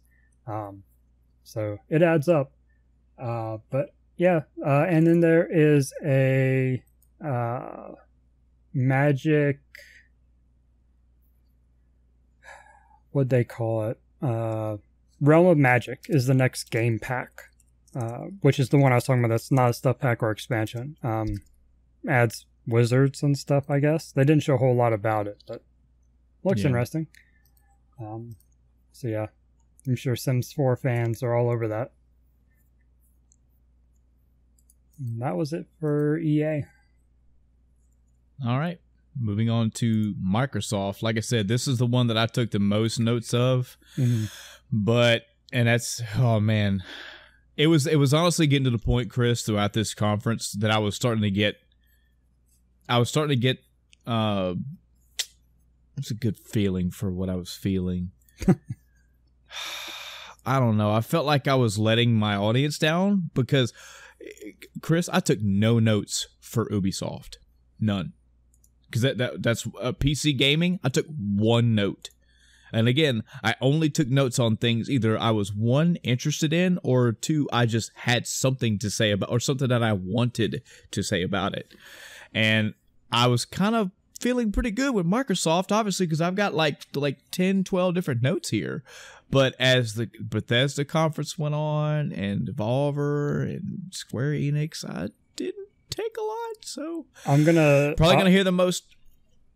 Go ahead. I'll throw this out there to make you feel better. I didn't even watch Devolver. Oh, wow. Yeah. Yeah. I get a chuckle out of Devolver's press conferences. There's not a shit ton that I'm completely bowling people over to get to watch, but again, like most of these, I was like, maybe something will surprise me. Not really. So, anyway, sorry, not stalling for time, not vamping at all, because I got the notes here this time. Ori 2 is I don't know how you want to do this. Man. Yeah, I have the list from start to finish. The only thing I didn't break out was the Game Pass montage. I have every other game listed. So do you want me to go through the list and then you can? Yeah, you go through the list and I'll just chime in if I have anything to say about it. That works. All right. So the first game they showed was The Outer Worlds. This is the next game by Obsidian Entertainment, the folks that made Fallout New Vegas, if I'm not mistaken, and that is why this game has been very highly anticipated. And looking at gameplay stuff they showed, it absolutely looks like, depending how gameplay and story ends up being, at launch and when we get it in our hands, this very well could be the Fallout replacement for Bethesda's crap they've been doing. It was available for pre-order as of the 9th, which is the day of the conference. And I didn't have this release date in my notes. I don't think they showed it during the conference. They might have announced it later. But right now I have a release date of October 25th. So this year. I guess since you don't have any notes on it, not something that interests you? No. Interesting. Next game was Bleeding Edge. This is a brawler type game. I don't actually know much about it. It's a hero brawler is what they called it.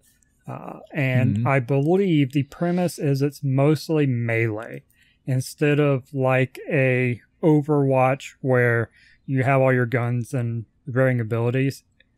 This one actually focuses on melee. There are ranged things, but they're not as strong probably. They wanted the focus to be on the melee aspect. No release date that I've seen, but they are having a technical alpha June 24th this year. So they're progressing, and probably next year a release, if I'm guessing. Next, Ori and the Will of the Wisps. Only note I had on this one was I need to play the first, I guess. I did start Ori 1 last year sometime. This is on my backlog because I don't think it was... I don't remember why. I think this is one of those times where I was kind of trying to find a game to settle with, and I played this one for a bit, and it didn't settle with me. But if the graphics alone from Ori 2 or anything like the first one, I need to get further into this game and get wowed. Because, I own the first one as well. I have not played it yet, but I think I bought it when I saw the first trailer for Will of the Wisps. Man, and it looked good when they showed it last time, but this presentation, the game looked beautiful. It was amazing. It's like, is this Ori? Oh, it's Ori. This is a Metroidvania game, isn't it?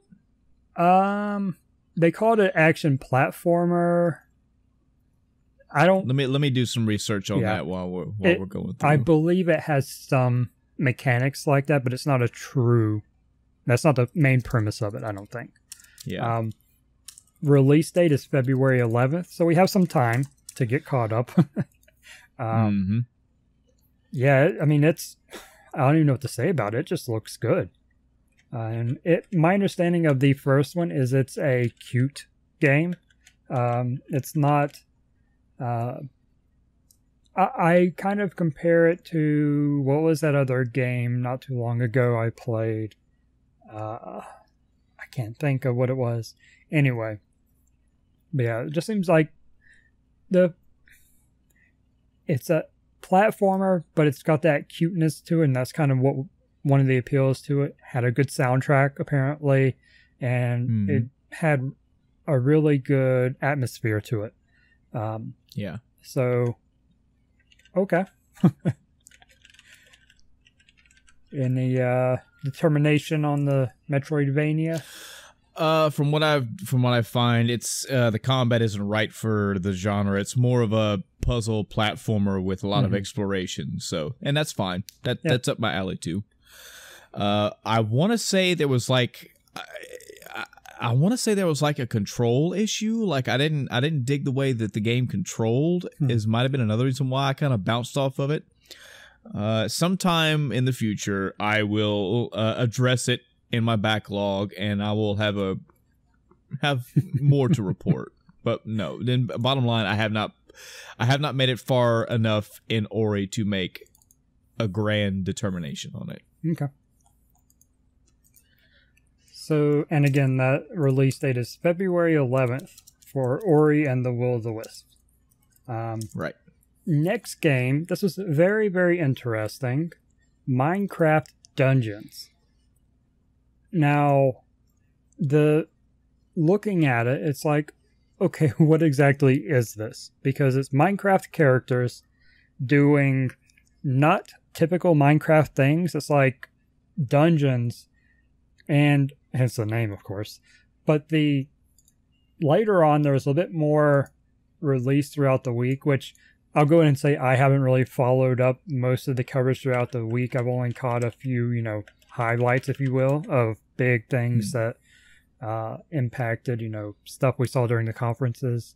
Like during Nintendo, I have a couple things that we got during the week to add on to that. But so Minecraft Dungeons is basically a Diablo game with Minecraft. It's Diablo Minecraft. You have no mining, if I'm not mistaken. I'm looking to confirm, but there's no mining. I don't even know if there's building. You're literally just using Minecraft world for a Diablo type game, and you can 1 to 4 players. Okay, seems interesting. I'm certainly gonna check it out. Yeah, I'm looking at it. So mechanically, you have 5 ability slots, and any character can equip any weapon, spell, or ability into one of the slots. So you can kind of mix and match as you want to build your character. Seems interesting. I mean, especially if thinking about this is actually kind of interesting from the perspective of being a gateway game. You know, it's like, okay, well, you have a kid who's getting a little bit older. They liked Minecraft, but, you know, okay, well, Minecraft Dungeons then, and this is kind of like, oh, this is an interesting type of game, and then, oh, well, maybe you'd be interested in Diablo, or maybe you'd be interested in Path of Exile, or, you know, any of these other games that kind of have that style to them.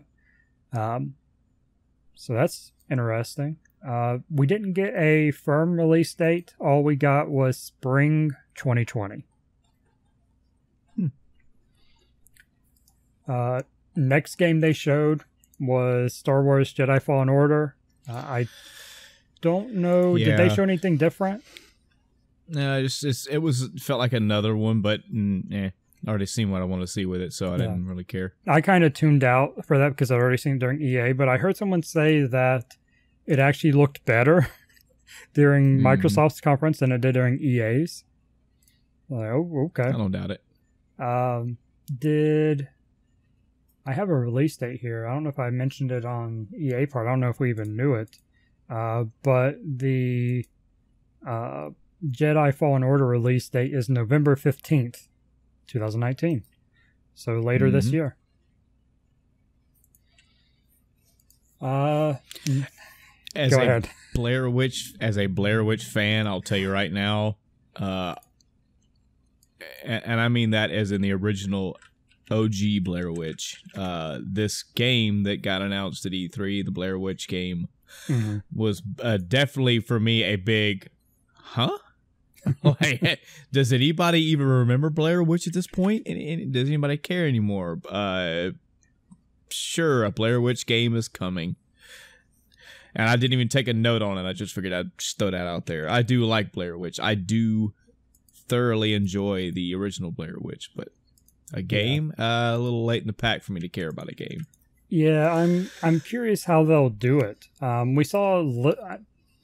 Did we see any gameplay, or was it all cinematic type stuff? It seemed like it was a lot of cinematic stuff. Just a lot of movie video style stuff.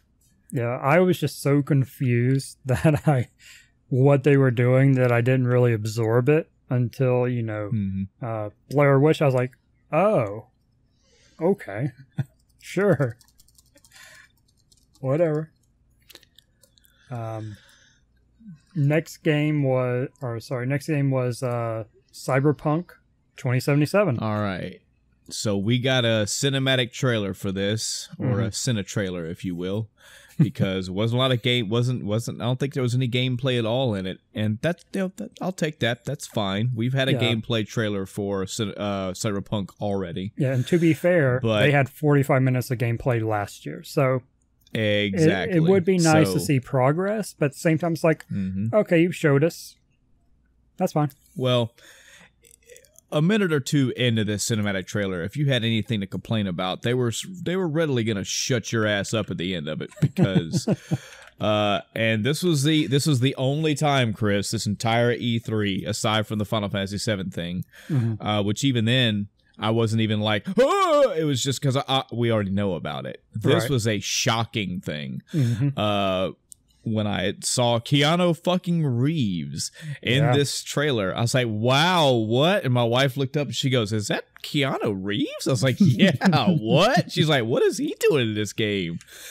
And then to add even more fucking candy to this candy bowl, they cut to the stage and Keanu Reeves walks his ass out there. He's so happy and so cool. Yeah, and he's giving some details and being like, yeah, so I've been really interested in this, and they approached me, and I was like, hell yeah, and then yada yada yada, and the audience was like, I love you, and he's like, I love you too. And he was like, all right, I gotta stop, I have to actually get through this thing, and all right, so more details on the game and yada yada yada. Yeah. And then he drops a fucking release date. Yep. Holy crap, April 16th, 2020. Mm-hmm. You heard it from fucking Keanu Reeves.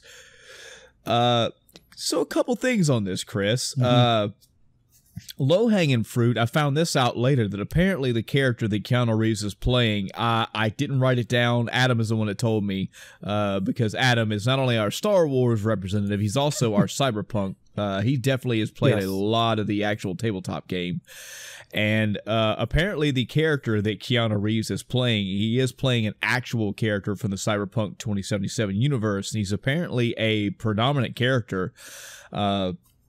He plays a character that in the universe, and I'm paraphrasing, I may have the actual words incorrect, but he is a character that can phase into the digital world and phase into the real world, like phase in between the two.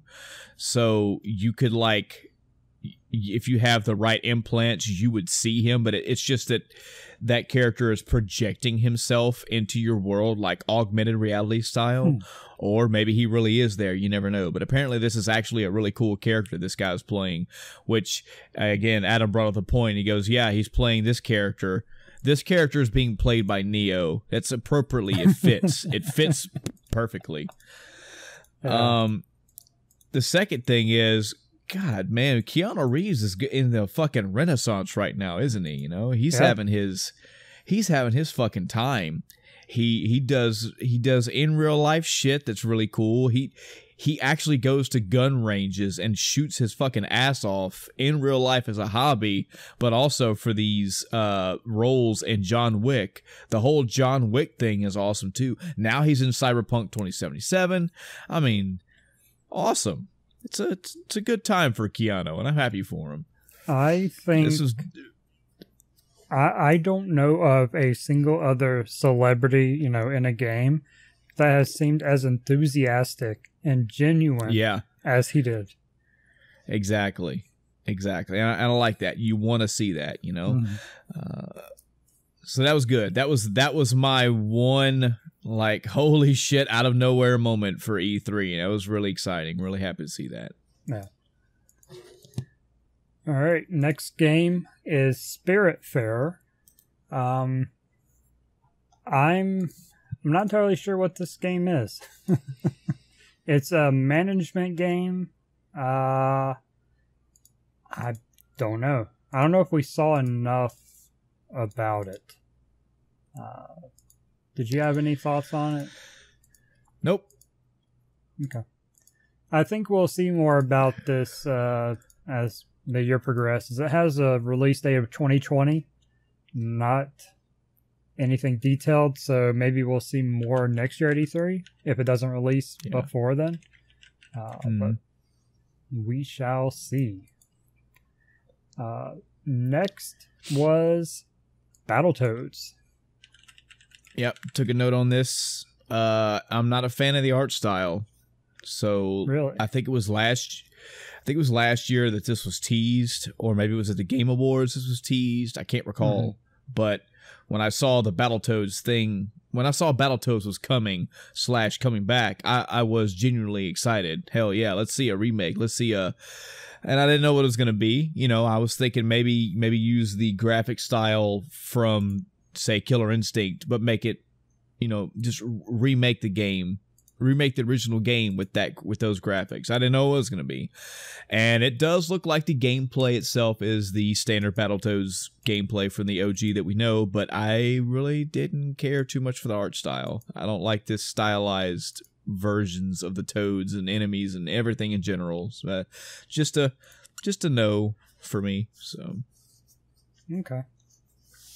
We did not get a release date, so that's unfortunate. But there is some thought that maybe we'll see it by the end of the year. Not entirely certain. Oh boy, man! I'm looking at the rest of these games on this list, and I'm looking at that we still have Bethesda, still have Devolver, we need to try to speed this up any way we can, because holy shit, man. Yeah. RPG Time, Legend of Right. I am actually having to pull this up. I remember nothing about this one. It's not coming out until 2020. Oh, this is the black and white hand drawn. It's hand drawn, and then a lot of it's black and white, or it's like cardboard cutouts. Not sure. And all I have for release information on that is 2020. It's fun. Yep. Next up was Microsoft Flight Simulator. This is this is a interesting game. There's not a whole lot of information, I don't think, yet, but they showed basically realistic looking cities, various architecture and stuff that looked like straight off a map.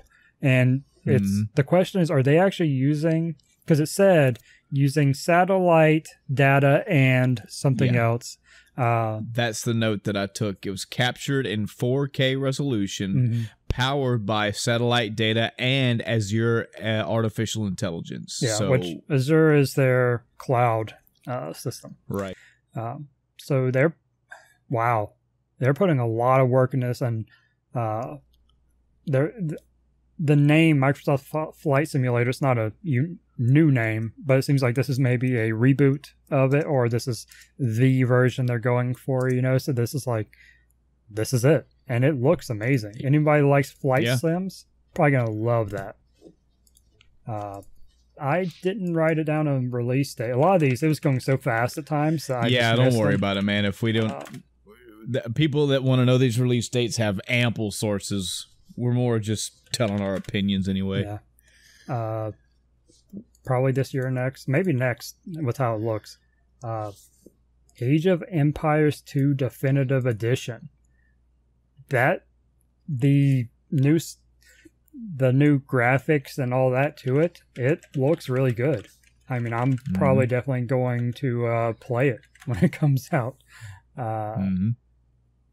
Yeah, Age of Empires. If you haven't played it, especially Age of Empires 2, you should play it. Though to be fair, now you can probably wait for this. Right. And it's only going to be like $20, according to what I'm seeing. That's a steal.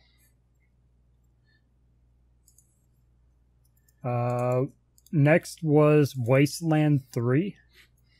I did not play 1 or 2. Neither did I.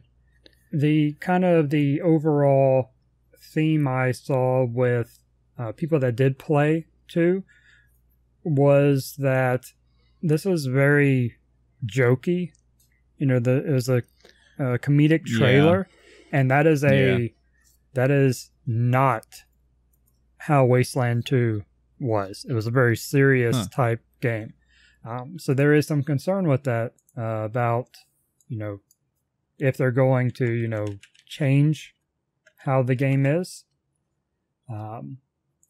No release date, I don't think right now. Probably 2020 though. Yeah, 2020 is what I'm seeing right now. Next game. Well, at this point, they announced that they were adding a new studio to the Microsoft Studios family, and that is Double Fine, who are making the next game on the list, Psychonauts 2. Never played the first one, but it is there's a pretty big following I've discovered to it. That were stoked when they announced it last year, or at the Game Awards. I can't remember which. It's so hard to remember what was at what event. But yeah, so got some more information on that. I'm not a Psychonauts person. I played the first one. But looks like it's going to have a 2020 release date. Yep. The only note I took on this is that so I have played. This is one of those, kind of like this whole entire conference. I just feel bad with Psychonauts in general, because I have played this game. I have started Psychonauts 1 on 3 separate occasions, and I have bounced off that game on 3 separate occasions. It's not that it's a bad game. This game has a strong cult following, and as far as platforming goes, it is okay. But I don't know, this might be one of those games that I just missed my time. Sure. I just missed its time. I have tried it multiple times. I've tried it different ages of my life, and all 3 has been like, meh, and I didn't continue. So, but I do know of the following that Psychonauts has, and I am happy for those people. I'm always happy when a group of people are banging down a door to get something and they finally get it and they're overly joyed and overly happy. So this is for those people that were waiting for Psychonauts 2. I'm happy for you. And I think that was kind of a theme for this E3 too. Like you said, there were only a couple things for you. There were a few things for me, but there were a lot of things for a lot of people. It wasn't one audience. This is the gaming sphere. There's something for pretty much everyone here, from EA with sports to, Final Fantasy VII badassery for us and everything in between. Psychonauts, Wasteland, all these things. There's something for everyone. Yep. So next game on the list, Lego Star Wars: The Skywalker Saga. Now, I love Lego games. To be fair, I'm a little behind in them because of all the other games that have been coming out. But I have bought like most of them, so they're just waiting for me to play them. I've 100% several of them. But so over time, the Lego games have gotten better and better. And the other Lego Star Wars, I don't know how many different Lego Star Wars games there is, but I have a different saga. It was older though. And I loaded it up and I started playing it, and it was brutal because it was old. And they didn't have some of the quality of life things. So seeing another Lego Star Wars, a modern one, and doing the Skywalker Saga, all right, let me have it. The fact that it is all 9, you saw that number, all 9 films in one game. There are only 8 films out. So, okay, I guess you're gonna get the last Jedi, or the Rise of Skywalker. The Rise of Skywalker is going to be in here, but either way, this is monumental for Lego's games. So awesome. I didn't even realize that. I didn't even know it was all 9 until you said that, and I just pulled up the wiki for it, and that's the only reason I knew the name of the movie, by the way, was because I had it on the screen in front of me. But yeah, so we're going to see this in 2020. Makes sense with the movie, coming out this year, type thing. Yeah, give it to me. I'll play it. The next game was actually one of the big surprises for me because I didn't know what it was. And it is Dragon Ball Z Kakarot. Now, there are a lot of Dragon Ball games, a lot of Dragon Ball Z games, I should say. A lot of fighting games. We've had the things recently, Dragon Ball Fighters, or Dragon Ball Fighter Z, or whatever you want to call it, and things like that. So when I saw this, it's like, okay, this is a fighting game? No, this is not a fighting game. This is an actual story-based Dragon Ball Z game. And I'll tell you, I spent a lot of time as a kid watching Dragon Ball Z specifically. Oh yeah. And this is a beloved anime for me, and I hope to do it justice. The only release information we got was early 2020, but oh man. Yeah, so in my history, I have played a few Dragon Ball Z games here and there as well. I have not finished any of them, but I do feel like the Dragon Ball Z universe has a strong video game representation, a strong one.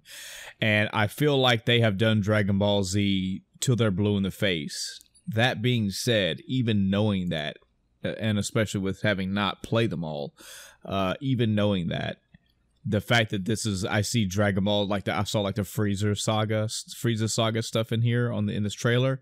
I was like, I'm still interested. So, yeah, definitely want to see what this is. Want to see how it plays. I am all about it. Every gaming generation that comes out, I'm totally on board with seeing another Dragon Ball Z representation on a new console, just to see what they've done, what they've changed, what they've added. Yeah. So little story. You're talking about all the Dragon Ball Z games you played. Being an RPG fan, more than fighting games, back when, downloading a bunch of ROMs and stuff for emulators and playing them, one of the games I stumbled across was a Dragon Ball Z RPG, but there was no English version. There was no English patch. So I would spend time playing this game, and I knew enough about Dragon Ball Z that I kind of knew what was going on, and I could gauge by, graphics and stuff on the screen. But I played this game in Japanese, and I had no idea what any of the items did until I used them, and then I have to recognize the kanji next time I wanted to use an item. So it was, but I would do that because I enjoyed it so much. So I'd like to have something proper. I don't know how RPG it's going to be versus action adventure type thing, but even that, totally cool with just being able to play out the story and hopefully have some of those RPG mechanics to it, maybe. But yeah, early 2020 for that. Next game on the list is 12 Minutes. So this is a game where you have 12 real-time minutes in which the situation plays out, and based on your actions, different things happen, and then at the end of the 12 minutes, it resets. You have your character, and you have the knowledge you gleaned from the first one, so dialogue will change, options will change, you'll have more information to make decisions, and this is one where I saw the thing and I was like, that's a kind of cool premise. And then I saw an actual interview with the dev of it. One guy worked on it for most of it before it, grew into a team, I guess. And the animations we saw in that trailer, in that gameplay, are not final animations. The gameplay is done, but they are basically, doing new animations to make it look good. Which I can totally respect, especially for a game of that size. So you'd see kind of the tank control, if you will, where the NPC just kind of spins while holding a floating other character. So all that will be fleshed out. But something that I found really interesting in the interview is, even though it takes place 12 real-time minutes at a time, he said they figure it'll be like 5 to 6 hours, I think he said, to actually beat the game. So that's okay. That's pretty cool. That means there's a lot of information, a lot of stuff, and it takes place in 3 rooms. You saw 3 rooms in the trailer. You do not leave the apartment. He said that they started out, wanting to have basically like the whole city, but it kind of muddied what they were going for. So they narrowed it down and pared it down until they got to the apartment, and, that was their sweet spot for it. So I don't know that this would typically be my kind of game, but I mean, after hearing all that, I'll probably give it a try. I'm sure it'll be cheap too. Yeah. It'll probably be a $20 game. The multiple outcomes aspect of it is definitely interesting. Yeah. Comes out 2020, so we have plenty of time. Looking forward to it. Next game was kind of odd. Way to the Woods. You play a deer, I think it was, and you just kind of are making your way to the woods, I'm assuming, based on the name. So you see a deer like going in the subway and going through turnstiles and other animals, and I don't know what this game is. We'll find out next year when it comes out, I guess. Okay, sure. Here's your non-humanoid game. Next on the list Gears 5, Bound by Blood. Oh boy. All right, so this trailer that they showed initially, this was the start of my downfall for E3 as a whole. Okay. Because it's Gears of War. I know what I want to see with Gears of War. I know what I want to see in a trailer of Gears of War. And they had this artsy, moody thing where they were playing Bury Your Friend by that girl. And it was just a straight shot of a character.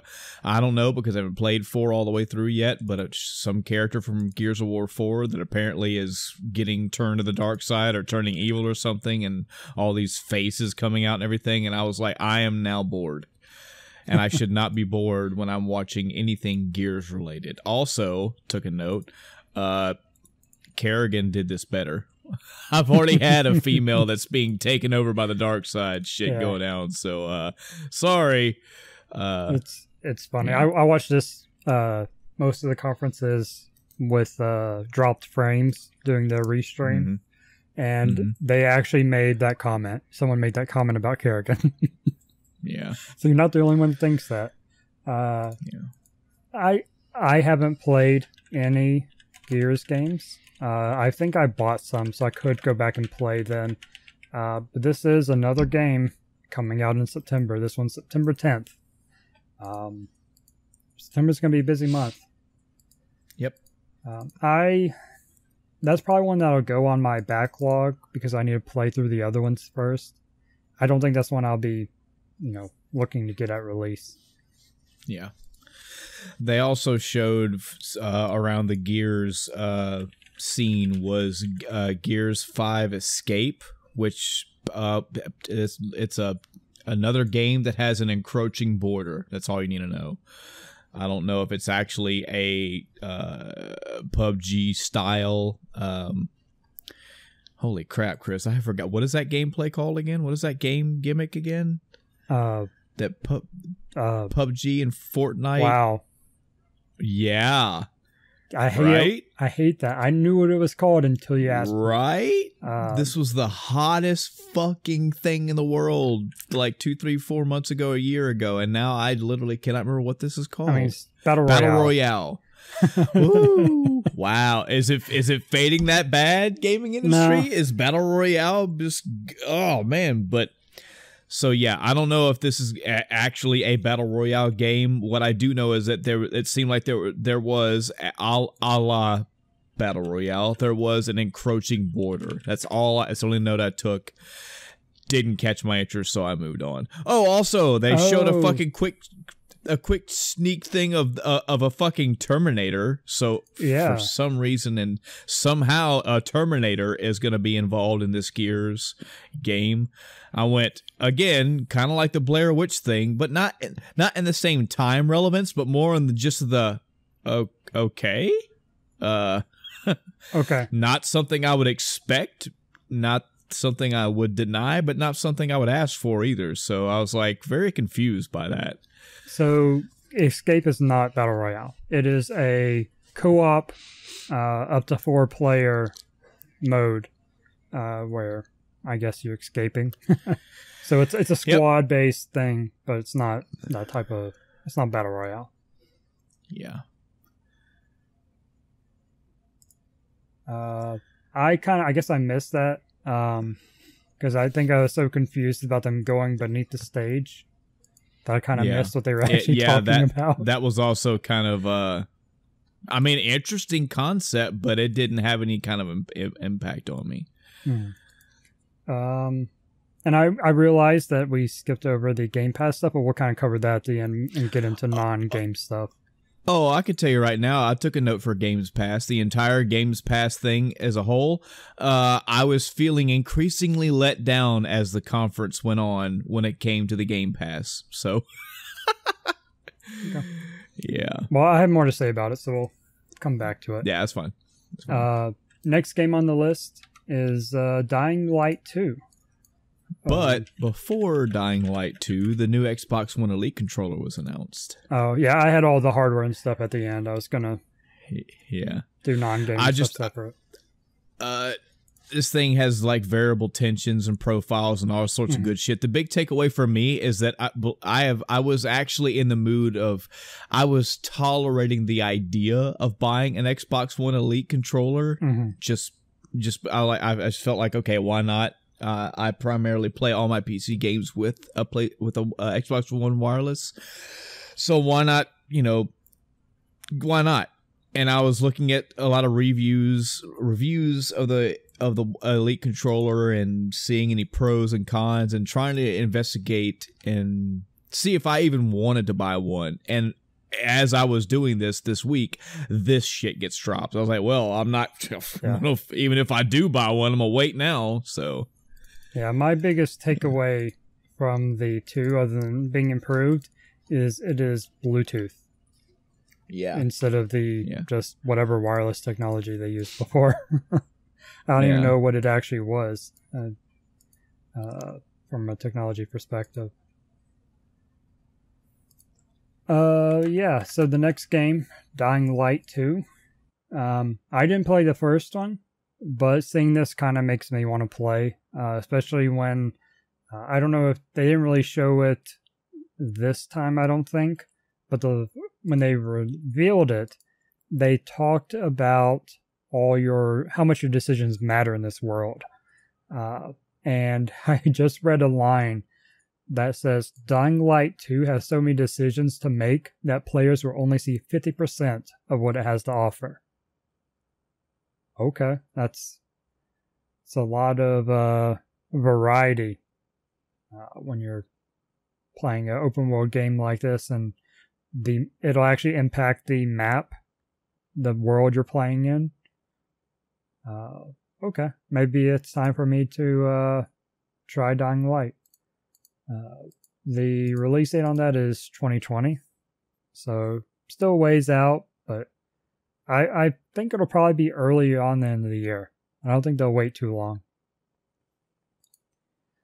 Next game on the list is Forza Horizon 4 Lego Speed Champions. Now, what they did for this was they brought out a car made out of Legos. Yeah, my note was, why was I surprised that there was a car at the Forza 4? And then as I was typing it, this fucking camera moved in and I saw it was a Lego car. And I said, oh, well, this does make that pretty cool. Yeah, the car is expected, That's like, okay, when they talk about Forza, what car are they going to show this year? But this was, made out of Lego, and that was pretty cool. And the DLC, the actual game, to get, to what they were actually showing, Lego vehicles in the game. Okay. I don't know that it really makes a difference, just some little gimmick, DLC thing. Sure. Next, we saw a little bit about the Gears Pop thing, which is a mobile game. Okay. I don't know. I don't think it's out yet. I have 2019 as the release date for that. I have no interest in it. I actually took one that says, ask Chris if he's interested, if he's looking forward to Gears Pop. But especially now that I know you haven't played the other Gears, of course you wouldn't be, even in a non-joking way. So, yeah, whatever. Yeah, I understand what style of game it is. It's not a new style. It's basically a clone of an existing style, skin with gears, which is cool, But I would need to see unique functionality for me to be interested in playing it, Gears fan or not. This game they could pay me $100 and I wouldn't play this game.